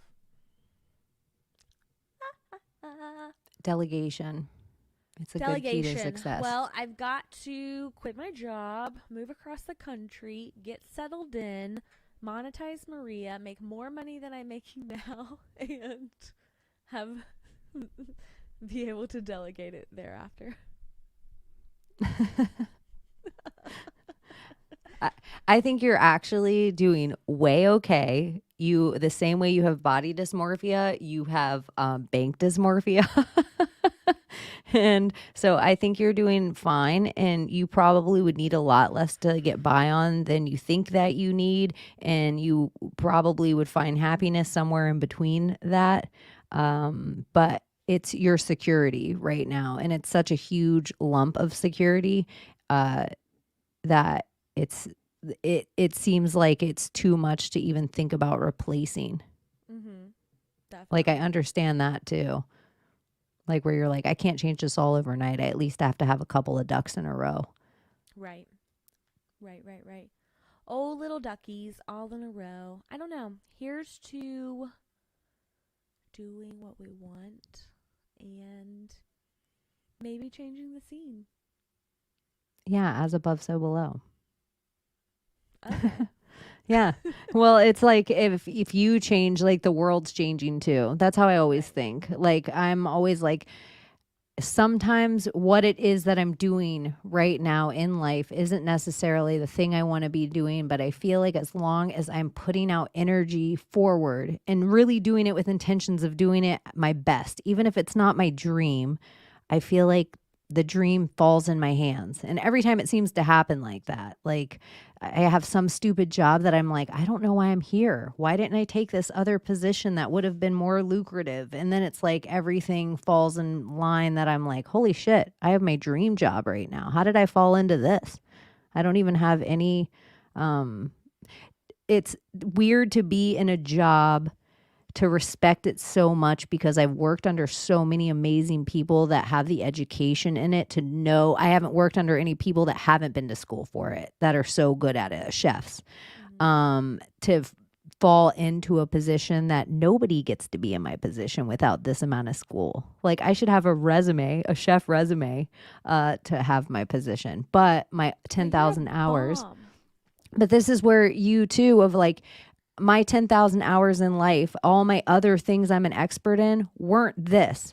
But I have done so many other things in restaurants and so many other things in kitchens and been around so many amazing cooks in my life that I did have all these 10,000 hours that so it's like I am learning some things. at a normal student pace, but I'm also a really fast learner. So a fast pace, but then there's all these other things that chefs never learn in school that I have in spades. So I do think that is how people just need to think of everything in life. There isn't a thing out there that you want to do that you can't build that muscle to do. Everyone's like, oh, I'm not an artist. I'm not a singer. I'm not a cook. I don't have a green thumb. I can't. Yes, you can do all those things. And in 10,000 hours, you can be an expert at that thing. And I think that's amazing. I'm proud of you. Thanks. Thanks. It's one of the things that it's like I always loved cooking, but just to take it to get that intentional that every piece matters to a point of tweezers, every drop matters. That's how your life should be though. Right. Like every step should matter that much. Every word should matter that much. But I'm just like haphazardly like blasting through life right now. Clutching to moments like these is like my solitude away from the rest of it, and that's just like not the way it's supposed to be, Like a spaceship. No, Gravity. just like it's like I'm a little girl like playing with her dolls in the dollhouse. Like this is like the way that I kind of like treat this. I don't know if that's the right analogy. It's like I'm like hiding what I like the most, like in my closet by myself. And like how long should I just keep hiding it? Like when I could just change things if I want to change things. A few things in Hollywood being there is one of the first rules that anyone that's successful will tell you is whatever you're there for, you have to start verbally claiming it to people. So when people are like, hey, Cheney, what's up? Are you a waitress? Oh, yeah, I just wait tables at. No, I'm not a waitress. I'm a stand-up comic. This is just how I pay my money right now. And so it's like you have to, I'm an actress. I'm a, radio host, whatever it is you're out there to do, you have to start claiming to people, even though you're not making the money doing it. And then you have to come out of the closet to all the people around you that you do that thing.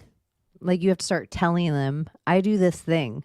Like this is what I do, where this starts to become your main life and that starts to become secondary. And then this is so off. This is from one of my musician friends that they say, I think it's B.B. King maybe, that says no guitar can play the blues unless it's been pawned once. Mm-hmm. And so there's something about finding your dream that sometimes you have to let go of the day job to really become a rock star. Like if you want to really fly, you have to fucking jump. And that's the scariest part. Right. But it's like no one ever really succeeds at the goal by holding on to the cliff. Like you're never going to learn if you can fly or not by like clinging. So you are at a place that you can set yourself up and be like, okay, what is the magic number that I can jump? That not a lot of people can set up that magic number, but you are in a place that you can be like, not like your dream amount to retire. No, I'm beyond the number and that I just don't fucking care. And I just want to like I'm literally like, my lease is up. Like I had these crazy numbers in my head and now it just feels like it's time to jump. Yeah. You could probably do a lot of things. You're probably talented in a whole bunch of ways. And what I will also tell you about the world that I know for sure, you can just have degrees and no one gives a shit that you don't know how to do the thing that you're applying for. They just look at your degree and then that gets you in the door and then you get the interview and then you do the thing. Like, I didn't go to marketing school. You just have the degree and then you become a marketer. The older I get, the more that I realize that like nobody knows what they're doing. No one. Everyone's a big kid pretending they're an adult. Mm-hmm. And if we talk about things like mortgages, bills, 401ks, mortgages, bills, schools and private schools and doctor's appointments, then we were pretending we're adult too. Mm-hmm. But all the things we all really want to be doing is talking about, do you guys want to play radio? Do you want to play art? Do you want to go outside and play? Do you want to? And that's why we all want to do these little psychedelics and take these little trips occasionally, because that allows us to be a child, which is who we want to be all the time. And you can be, and everyone just thinks you're weird, but you just have to lean in. Gotta lean into the weird. Eventually. You can't be a psychopath. Like, what's the point at this point? No, I'm just kidding. That's where I'm like, I'm a witch. I'm a witch. And if you just tell people that on first meeting, they already have the bar of weird set for you so high that they're just like, whatever. Like, oh, Cheney, you're not that strange, you know. One time you told me you were a witch. You really freaked me out, but you're really not that bad. Just said it really weird right at the beginning. Just go crazy. Weird AF. Do you have any last thoughts? I don't know. I don't know if anything else is going on in the world. I know there's more Twitter dumps I've seen. I don't know if there's anything new. And I feel like a lot of the stuff isn't new to anyone that's been privy to any Anon information.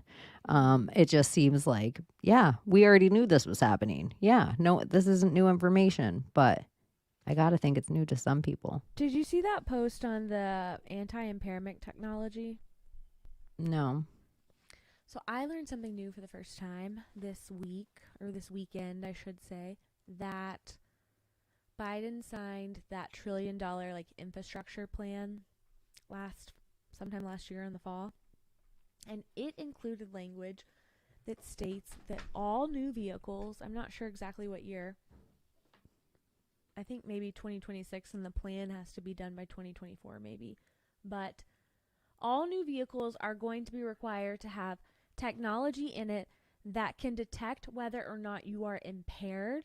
And if you are impaired, your vehicle has the ability to like shut itself off, which is essentially one of the consequences if you get a DUI in some states, that you would have to have like some sort of breathalyzer or something like that in order to make your car operate. But this is more than that. It's like passively monitoring you. So what does that involve?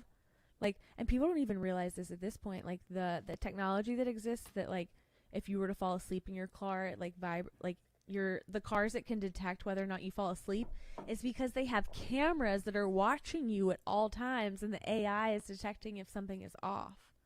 So now you're going to have a more advanced technology in your vehicle that's passively monitoring you at all times to determine whether or not you are impaired, and then has the ability to shut itself off.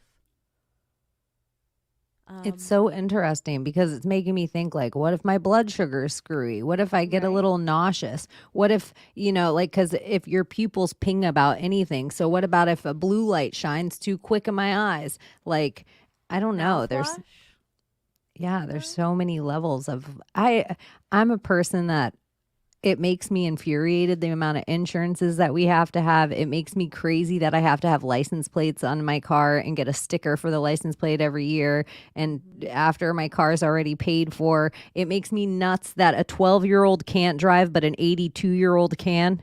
I just am like, when I hear anyone over the age of 40 talk about, I don't want those kids playing on their phones. And I'm like, that kid on their phone, I would hand him a remote control to a video game and a telephone and a mascara before I want you even messing with your radio, grandma.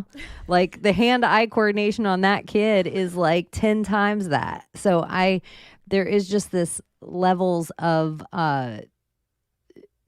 everybody talks about the cursive. I'm like, what about the stick shift? What about the cars? I don't know if you've driven in a fully electric car, but you are attached the whole time. There's like, it doesn't hover. When you let off of your gas vehicle, you coast. Like, you have an inertia. If you're not touching your gas pedal on your electric car, you're not providing that inertia. So the way the car slows down is so weird. And then you have to charge at your house. But if there's no charge, you can only go, 360, 420 miles away Dude, the number of times that Mr. California calls me to FaceTime when he's like sitting there charging his Tesla, it's like, it always like makes me laugh like that.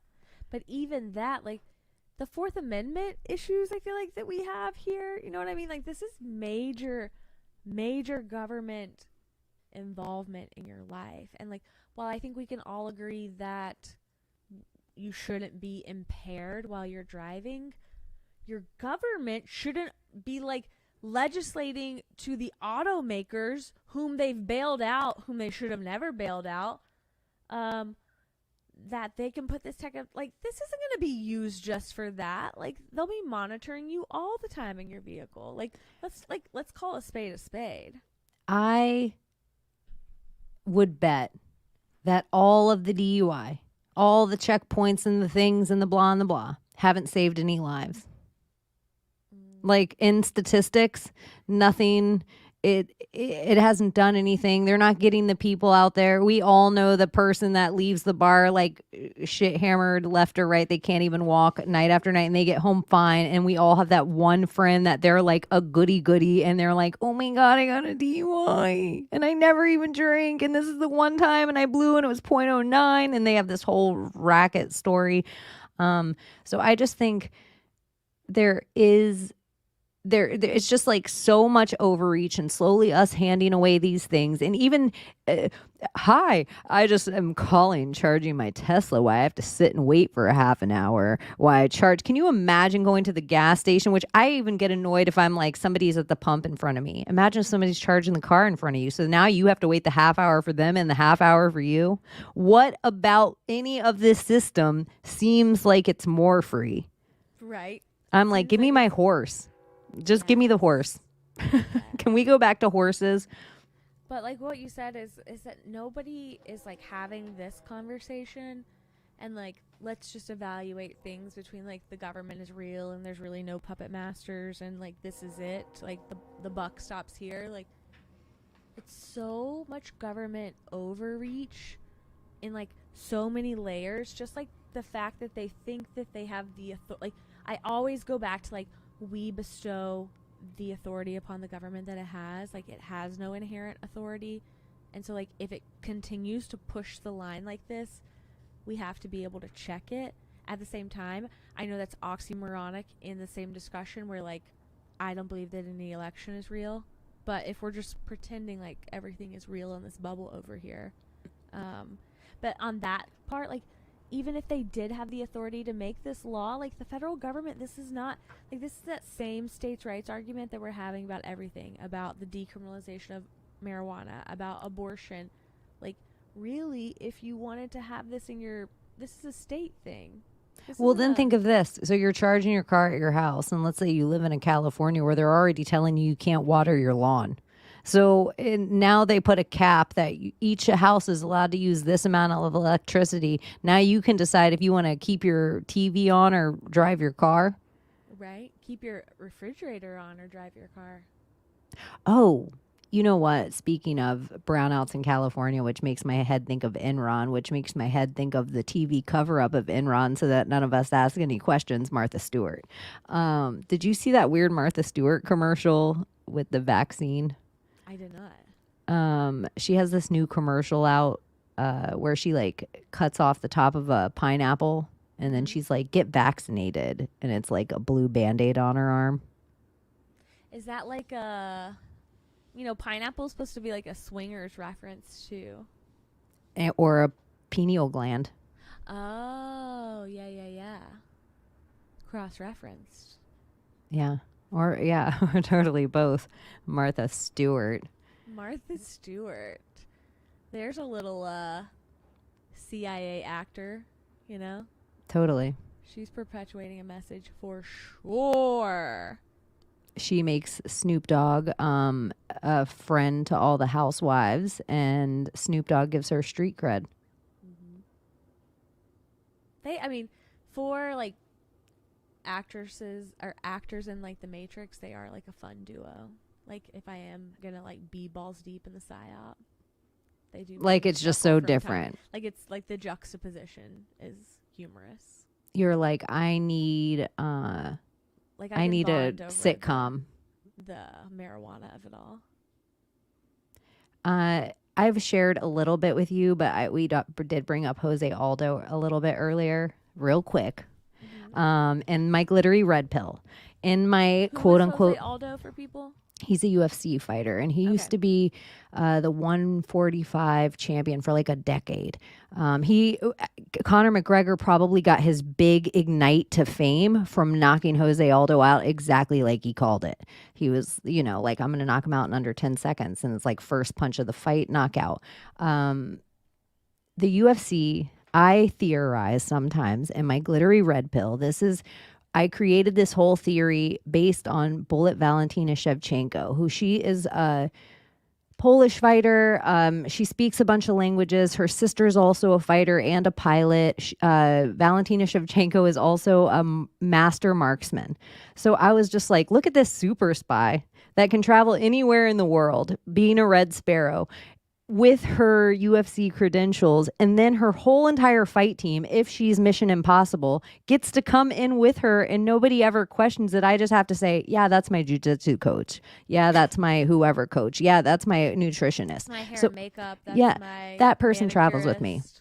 So then I'm thinking all the UFC guys from all over the country, if there is this evil world cabal that's been trying to take over us for whoever knows how long, there would have to be a good guy cabal fighting against that, let's say. And The heels and the baby faces. yeah, let's just say. And so, and Dana White had some control, really good friends of Trump, in trouble for the slap thing, which we could talk about or not. But each of these UFC fighters is the baddest men and women on the planet. The baddest men and women on the planet. Like, it doesn't matter. You might be the best boxer, but that's just your hands. These UFC fighters are next level, and they're from all over the world. And the places, if you look into the history of the UFC, mafia created. Mafia just means family. And that's all we talk about sometimes, is different levels of these family factions fighting. So you have these super spies that get to go anywhere in the world, that slowly have gotten the UFC where they can go in. And then if we're bringing production, who knows what else we can bring? We have to bring our ring and our lights and our this and our that and our microphones. Masseuse, like we can bring anyone in. you So could do all sorts of, like, my sound person, my sound guy. There's certain of these dudes that haven't been allowed in. Like one of the old champions, Khabib Nurmagomedov, who he is the guy that took the belt from Conor. His father wasn't allowed to get in to ever see him fight in America because he couldn't get a green card because he had ties to a Chechnyan dictator. Khabib's father ends up dying of COVID, supposedly. There's also been a couple other UFC fighters' deaths of recent, from Elias Theodora. They say died of some weird cancer. I think Anthony. I don't know. I can't remember his name. Anthony. Anyway, but a couple of young fighters of recent have died. But then there's also a huge conspiracy contingent. You have the Eddie Bravo in there. You have the Joe Rogan. Like, a lot of the Joe Rogan platform that was built on was originally these MMA guys. So I just think you have these super spies that can go anywhere in the world and work these kind of operations and do this kind of thing. And all attached to Dana White. Homeland. Totally. Like, if I'm going to do it, if I have my own CIA, it's going to be the UFC. But I think So that's that like could literally right, also though. go to, and like WWE just got sold to like the Saudi Arabia Public Fund or something like that. I think you and I were talking about this on the phone, that even like those type of people, like, wrestling hits on a number of levels, you know what I mean? Like, they're just able to travel and go in and out of places in such an easy manner comparatively to, like, but I mean, that goes, I think, into the whole argument of like musicians and actors being members of the CIA and that just being a good front, because look at fucking Or Aleister Crowley being a super spy. Cristiano Ronaldo, is that his name? Cristiano Ronaldo. Yeah, the soccer player. The UAE is bending its law about people being unmarried just for them. Like, in wherever, it's either Saudi Arabia or the UAE, wherever he is moving to, it's against the law to like live with a woman that you're not married to, and they're literally carved an exception in this rule for him. I don't know why I brought this up now, but it made sense to whatever we were talking about. The Saudi family. And the Saudi family You know, It makes me the point was like as an actor, even an entire country will bend a law for you just for you to reside there. yeah, especially it's a Muslim country, which seems like it'd be even more strict. Yeah, it was Saudi Arabia. Yeah. Saudi Arabia, excuse me. Saudi Arabia, that's where the they were they sliced up Jamal Khashoggi, the reporter, the prince, and then he's the cousin of Dodi Fayed, who was in the car with Princess Diana That was her in the boyfriend. tunnel. Ding, ding, ding, ding, ding. And that she was rumored to be maybe pregnant with his child. The Saudis are interesting. The WWE is interesting because the WWE is Matrix inside a Matrix. It's like you're watching, they're mocking exactly what they're doing to us with it. And then they're like, this is kayfabe, where they call it, where you can't break the fourth wall, where no one ever, even you watch Ronda Rousey still talk about it. And like part of her heelness in her character now is that she says it's all fake. So it's like, but that's heel to call wrestling fake. Which I think even babyface and heel is funny. But I like that to be an analogy for the entire world. Everyone's either a babyface or a heel, and they go back and forth all the time. the NWO, the New World Order, was Hollywood Hulk Hogan with Scott Ramone, Razor Ramon, and then Kevin Nash, Big Sexy. And so they were the Wolf Pack, the NWO, which is so funny. But that was NWE. There was like the other wrestling organization at the time that competed against the WWE for a little while. But even that inside that, where it's like, here's these stories like the Steve Austin, you have him come out and he's like the white trash beer drinking guy. And then there's The Rock, which you've talked about him. He's going to be in politics one day, and he started inside that wrestling ring, and he is from a wrestling legacy family, which is also so interesting. Most of these wrestlers are from legacy families. Oh, really? I didn't know. Yeah, the same way as Hollywood. Like a Barrymore is a Barrymore. Like a Hart is a Hart. Like wrestling has legacy. Let's talk about that actor trope. Actor turned politician. Obviously Reagan, obviously Trump. But the people in contention right now, I would say, would be The Rock, Matthew McConaughey, Chris Pratt, Kim Kardashian. She's not soon. She's like a 15 or 20 year plan. But definitely Chris Pratt, definitely McConaughey, definitely, who are we just talking about? The Rock. The Rock. The Rock is just such bullshit to me when it like the whole like Osama bin Laden thing. Just he infuriates me. The Rock. He's such a, down to his old tattoos and his new ones, I think everything about The Rock is very creepy. And I don't know if we necessarily want, as a culture, if we know we don't want our women taking a bunch of testosterone as a culture. I don't think we should be pushing for our men to be taking that amount of testosterone either. I don't think The Rock rings alpha to me. Okay. It seems absurd. He seems like a chimera, whatever the word I could never say. Chimera. Okay. He seems like that. This is interesting. Almost Stanley and I today were talking about alcohol, and he was saying like he didn't drink for 3 months last year, and he eliminated dairy and he eliminated gluten. And he went to the doctor, and he was telling me that a normal, I don't know if this is the exact number, but I think he said that a normal men's testosterone should be in like the 400 level range. And when he was like doing all of these things and like on his A game, he was in the 1100 range. And the doctor was like, whatever you're doing, you need to stop. Like, you need to stop taking these supplements. Like, this isn't good for you. And he was like, I'm not taking any testosterone supplements. I'm literally doing like all of these great things. And he was just saying that as an aside. And now I find that interesting here. But just to say to all the men out there. Well, here's the other thing the medical industry is doing. In the same, it's the exact same as what they're doing to the children.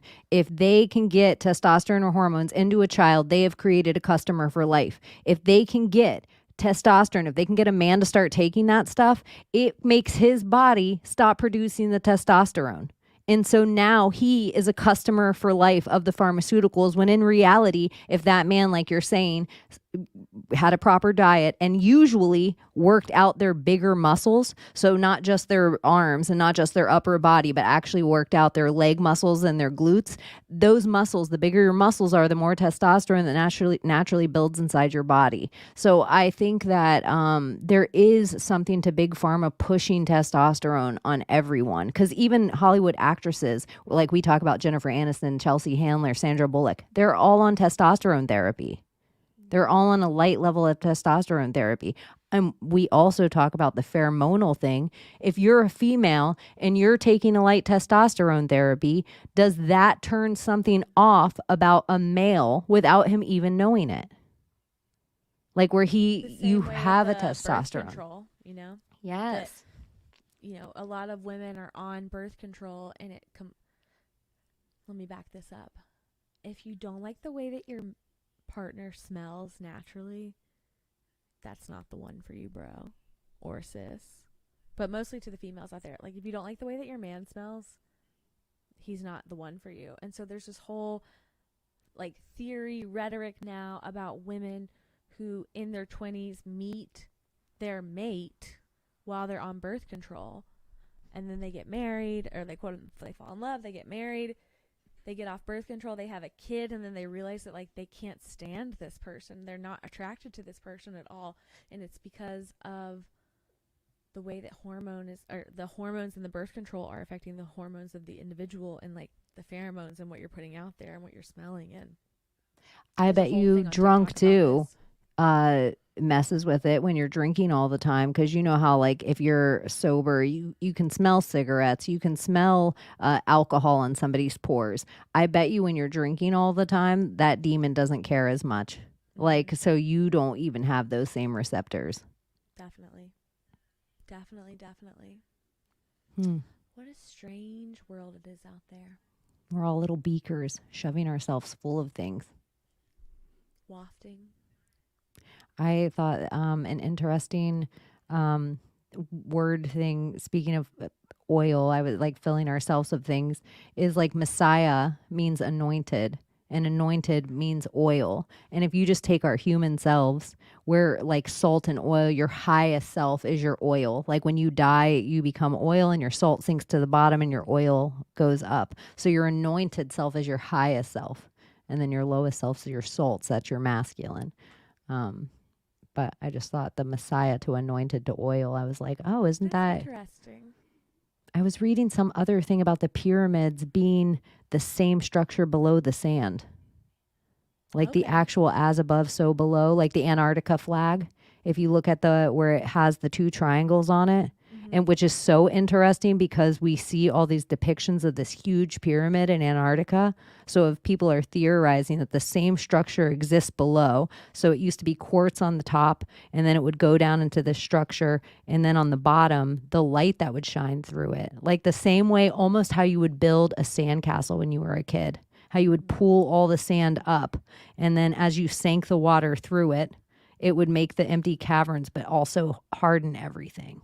So it was like this idea of it going all the way down in the same structure that I was like, whoa, this is so interesting. But the Antarctica flag has the same representation on it, which I haven't seen the connection made yet. But it does have the big pyramid there. That's very curious. Very, very curious. When I was like one of the last days I was in Guatemala, I had gone to this part of it was a lake that had all of these volcanoes around it.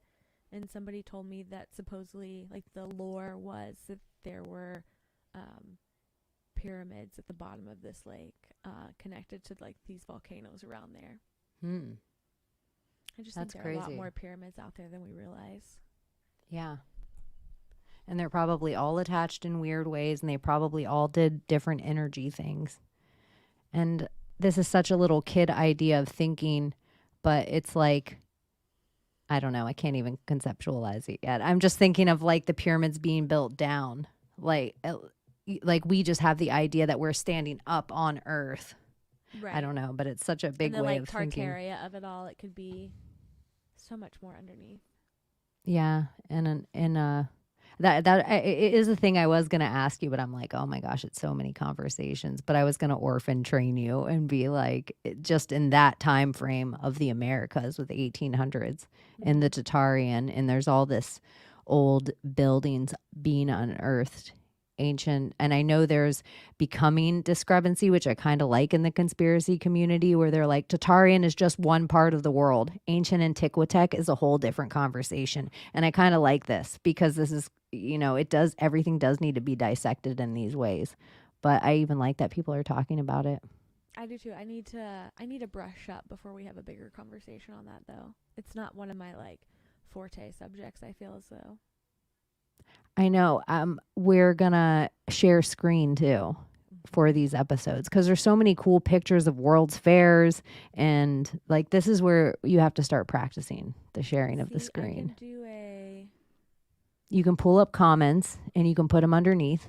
yeah, when I have something else going on, I can like add something in the middle. I can present screens and slides and shit. I like us small like this. Oh, you do? I don't. You like us up close like this? I do. I feel closer to you. Okay, fair enough. Uh, reading anything good? I watched a documentary on Val Kilmer that I was entertained by. I love Val Kilmer before he started fucking with his face. Val Kilmer, the saint. Chef's He kiss. didn't really fuck with his face. He survived some kind of, I think he got some kind of cancer in his throat, that he survived it.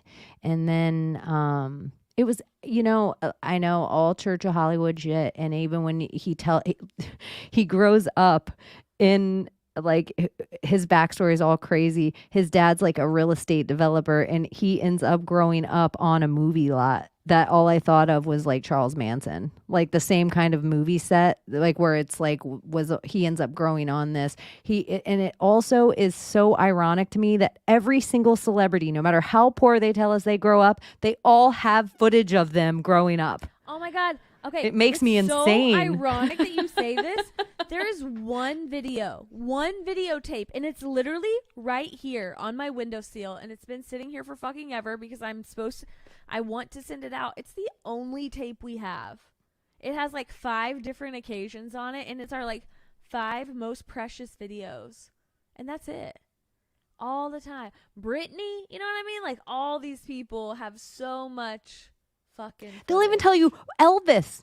They're like, Elvis grew up so poor, you can't even imagine how poor. I'm like, how did those people have so many pictures taken of them? Mm-hmm. Like, I grew up poor and my parents didn't have a Polaroid on every corner of our desk. Like, it's like there's certain things I hear that I'm like, I don't buy this. Or you're like, you watch some old person grow up in a swamp and there's video of them. Like, this is the first video of Anne Frank ever taken. I'm just like, I don't know if I believe this. If you saw my stories this weekend and you saw me make the like, if you know, you know, Lisa Ann Frank joke, if you don't know, there's really actually no connection to Lisa Frank and Anne Frank. It just like came out of one of our mouths one night and we couldn't stop laughing about it. And we thought we were having this like unique moment with the universe of like something that nobody has ever thought before. We were so And funny. This oh is my, we merch. like literally dying laughing about it. And then I Googled it and like somebody 10 years ago on Reddit was like, look, Lisa Ann Frank. That's literally all it is. It's not anything deep. So many people were like, oh my God, you've got to explain this connection for me. And I was But like, I also like fuck Lisa you Ann guys. Frankenstein. I just like keep adding to it. Like Yes. Lisa Ann Frankenstein. I was just like, oh my God, can I not just like joke sometimes? It is not this deep. Not this deep. I need to start putting like hashtag joke at the bottom of my story. Or if you want more on this, you can go to blank episode because I think we I know, talked but I'm about not it on good our at this birthday shit. episode.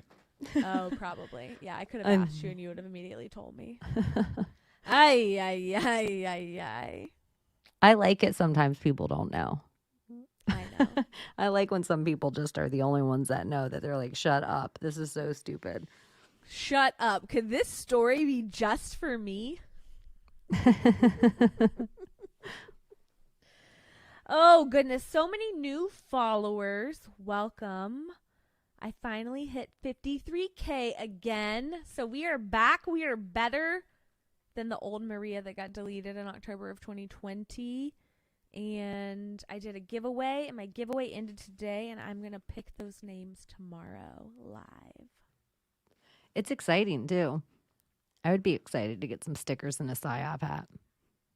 Hopefully. Well, you didn't enter, and it would be a conflict of interest. I felt like it would be. Yeah, I did feel it. I was going to enter, and then I was like, I don't know if I'm allowed to win. There's got to be some small print about being an intern at the company. I'm taking every comment, and I'm going to have it on a piece of paper and put it in a bowl and like pick them out. So, if that had been you, they probably thought I still would have a conflict of interest, but it would have been genuine. Yeah, I don't mind supporting it and buying a PSYOP hat. Aw, thanks, sis. Yeah. Thanks so much. Any last thoughts for the class tonight? Thank you if you made it this far. Sorry for our audio issues. I wish we could think of something collective and we could do a collective little manifestation to either put something on the timeline or a glittery red pill. Like, could we collectively manifest something really weird? Like, yeah, we're all watching Twitter files get released, but what's the one? What's the one? Like, when's the big one gonna be? Okay, if Mike is still here, I want Mike to give me a word. I want La Serena Lynn to give me a word, if you can. And somebody else donated. Okay, it's not going that far up for me. Whomever the other person was, I can't remember now. I'm so sorry. Give me a word if you guys are still in here. And in the secret spy of it all, like the secret society of good guys, this could go into your panda diplomacy conversation where you could get spies everywhere in the world with pandas and doing this weird shit. You could get spies everywhere in the world doing art in the embassy shit. I think there's like a whole bunch of little ways that we could move people around. Oh my gosh. Okay. 509 Divine Pines. Are you trying to get me to talk about flowers again? Said ladies need to normalize giving men flowers for Valentine's Day. I will not be giving anyone any flowers for Valentine's. Actually, maybe I should. You can pull that up and share it. I think you can share the comment at the underneath the. You should practice doing it since we're here, where you can pull them and actually play them. But I do, because that comment also says ladies need to normalize men giving flowers for chronic flowers at least. I just think everyone across the board should normalize giving chronic flowers. I think ladies want them too. I would love flowers. I love giving flowers. Maybe I'll send my flowers out again for Valentine's Day. I think every holiday you should just send anonymous flowers to somebody. Like an Easter bouquet or, well, now I'm never gonna because I know you can find out who's sending them. Now you're just gonna put Ray's fucking phone number every time you send anonymous flowers. Don't ever put your own. Actually, next time I'm just gonna put 555-5555, and I'm gonna put a fake name. And if the flowers get there, they get there. If they don't, they don't. I will have like put them out into the ether, and that's it. Couldn't you Shopify someone flowers and keep it anonymous that way, or like Instacart them flowers and keep it anonymous that way? Probably. Because you can do a hand-free delivery. So they just boop, put it on the door. That's a good idea. But those would be like grocery store. Not that there's anything wrong with that, but it would be different than like the nicer thing that you're attempting to buy from the local florist. Unless you could like find someone to go pick it up for you and deliver it. But all this to say, you guys, don't ever send anonymous flowers because you will be made. Even if you talk to them on the phone and they ensure that they won't tell, they will still tell. Even if you made somebody else 2 weeks before, so you try to do everything in your power to make sure you didn't get made. Yeah, somebody literally like 2 weeks before that was sending me anonymous flowers. But she left her phone number on it. I did not. Yeah. Fuck you, 1-800-Flowers. And you're not as mad at StreamYard now. Yeah. This is a little fuck you for StreamYard, but a big fuck you to 1-800-Flowers. making me look like a lunatic. Oh, One bouquet see, at a time. Cindy in chat says she's sending her guy cupcakes, and I think this is brilliant too. And I'm don't want to speak for all the men in the world, but I'll just speak with my guy side of my brain. Way better. I'd be so excited to open cupcakes over flowers. I know. I don't. Cupcakes aren't done enough. We should have cupcake parties at works. Some people do. People need to do it more. My Maria Enterprises cupcake parties all the time. Cupcake parties. I'd be making them for you. We'd be making them for each other. We'd be trying to be fucking outdoing each other in the kitchen. That's It's one of my the turn old, to cook tonight. No, it's my turn. the old ladies. One of the cute things they do at Christmas that I think more people should do this is where they have their cookie parties where they make like Cookie 2 dozen cookies. exchange. I think more people should do this with food in general. This Yeah. is what I think Thanksgiving actually was back when, before it was demonized and re-demonized and retold and retold. I think, no, we weren't public supermarkets. We were like, oh, I got too much food. I got too much crop to make it through the winter. Let me put it all out back in the dumpster. No, we would have traded with other people that had different crops because our goal would have all been to make it through winters. Plus, there would have been people in warm climates that had no winter to make it through, and trade would have always been happening. So, yeah. I just love, I guess we're at the age where it's not about going out. I would love to have a house and a man so I could throw some dinner parties. Yes, I know I don't need a man to throw a dinner party, but I don't like to do things for myself. So, More people should have potlucks that aren't just churches. true. Potlucks are the true. bomb. I saw something on TikTok and it was like a bunch of young people living in, like, I think they were in New York or Chicago, a metropolitan area, but they decided to get together on like Saturday and Sunday mornings and they played coffee shop at each other's apartments, and they got together and just made each other coffee and like sat around. But it was like 30 people there and they ended up like having a party. But I was like, isn't that such a cute idea? Play a little coffee shop. Not I that loved drink it. coffee, but When I lived in Oregon, I just had a porch, a great front porch, and everybody knew there was a certain time of the day that somebody in my household would be on that porch. So people would walk by or stop by or whatever. It was just like my front porch was like always a hang.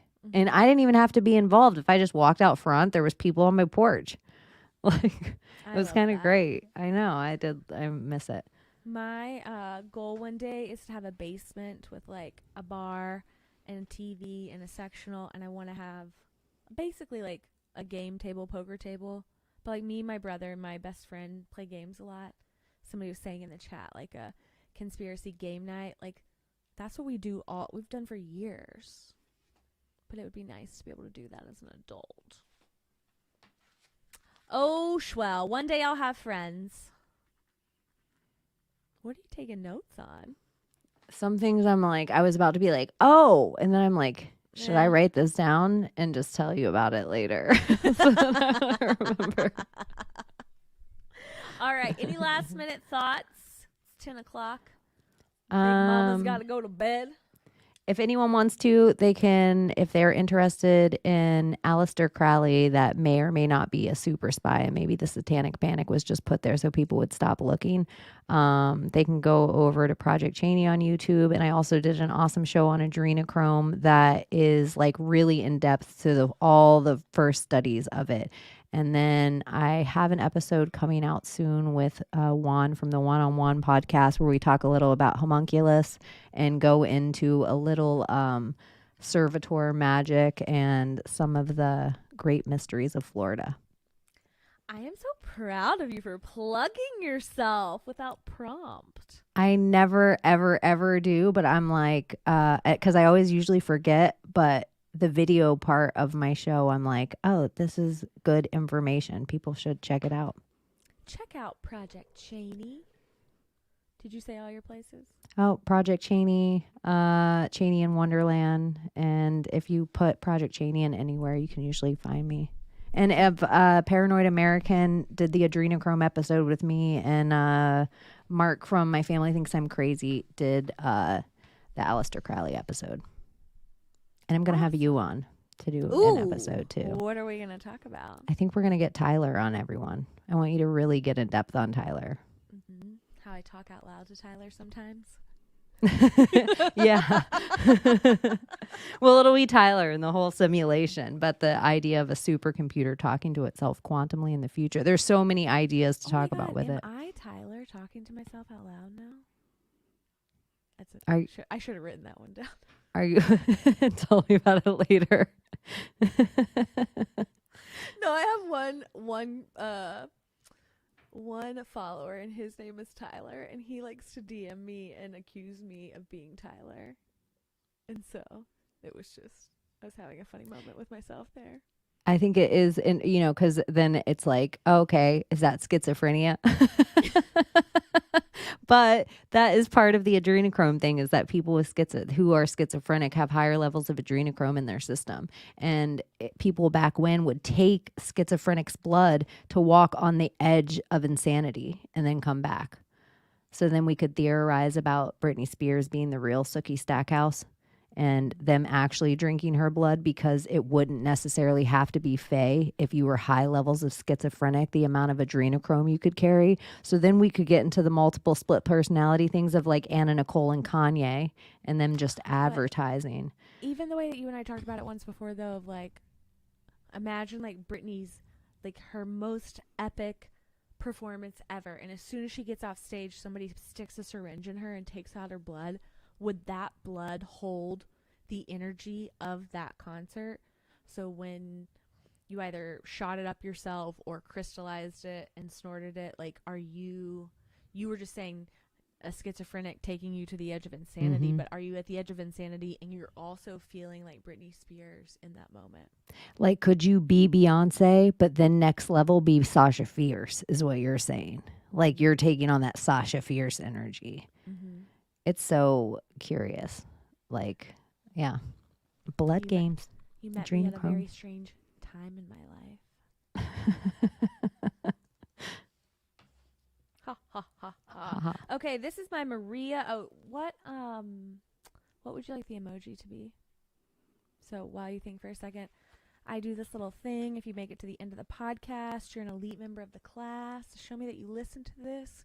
Cheney's gonna pick an emoji or two, and if you put that out into the I was about to say specter, the public sector, in some sort of way, then I'll know that you listen to the podcast, and I'll just love you a little bit more than I already do. I'm gonna, Go ahead. one of the things I'm gonna pick is a tortoise. Ooh, I A love correction to turtles. myself. Yeah, I've turtled when I was talking about tortoises. And so I wanted to correctly say tortoise, because that is what the turtle emoji is a tortoise. And We need yeah. to go into the whole theory about like the world being the back of a tortoise shell. That whole that's a Gods of Egypt movie. I think it's the Gods of Egypt is the movie where they show the depiction of that. Something like that is the name. But I do think it's a really curious movie to watch for what the lore is of that real history. And so that on the back of a turtle shell is so, in the 13, that's the perfect lunar cycle. It's 13 months. So there's 13 moons in the year. There's so many curious stuff. And their adrenaline, the opposite of a rabbit. Rabbits were the first thing they researched with adrenochrome, oddly enough, where we all go back to follow the white rabbit. Opposite of a rabbit, a turtle's adrenaline so slow, a tortoise's adrenaline. If it is on the brink of death, it could take 48 hours to die. Ooh. Like, it's the opposite. And they have no natural, like the Galapagos turtles that they originally found, where Darwin gets into the whole thing, which Darwin, whatever. But they had no natural form of death. They could just live and live. It's just until humans. Yeah, there's a whole bunch of cool turtle stuff. Tortoise. I've always had a thing for turtles because when I was little, my mom said that I looked like a turtle when I cried, so she called it my turtle face. I And call I've just girls had a thing. Pete. I call girls when they cry and they get that like little lip thing, they look like Pete's dragon. Oh, this thing right here is actually called your tubercle. And the more pronounced your tubercle is, so like before I got my lips done, I had like I guess I still kind of do, but Mm-hmm. it was a more pronounced tubercle because it wasn't as filled in here. And my husband, I think, had done like research, and it like the more pronounced it was, like the more you were supposed to be. Shit, I'm gonna say this wrong. It had like a sexual connection, I believe whatever it is. and it was just like I don't know. I'm fucking this up now. We'll let this go. I'll look tubercle up and tell you about it later. That girl's got a lot of She tubercle. got a lot of tubercle going on there. Now I gotta look it up Little now. tubercle action. Little tubercle. Tortoise. What other weird little in Florida, if you were to move to Florida, or anyone that has moved to Florida, if you live in Florida, a real Floridian thing that nobody would know, but if you're here, it's like the inside joke of Florida, not joke. If you see a tortoise crossing the road, a gopher tortoise, you stop the traffic, no matter how fast, you stop it all and you move the turtle to the side of the road it was walking toward. And there's a couple little like nonprofit organizations that like shout out if they see any turtles that are hit by cars because it does take them so long to die. And a lot of the times vets can repair their shells. So yeah, that's my shout out to We Break for Turtles and tortoises in Florida. I would always do that. I can't find what I'm looking for. It just had some sort of meaning, and I had it. Tubercle tortoise. So they should put the lips in a tortoise. Yeah. Yo lips. All right. Well, Wait, we've gone through so the bevy of turtle? emotions. Is it turtle and lips? I think I've done lips recently, so maybe do a different one. I thought you were just talking about my own lips for a second. Turtle in a hole. Emoji. What about a turtle in a hole? What a hole. Because gopher turtles go in a hole. Instead of a rabbit hole, what about a turtle hole? What a hole. You know that's a Home Alone reference. Dude, you have gone through the whole bevy of emotions tonight. If you've been around from the beginning or if you got to see the original stream. You didn't see this solo I did with myself. I was on here recently and I was saying how like maybe I did it on a story. I can't remember.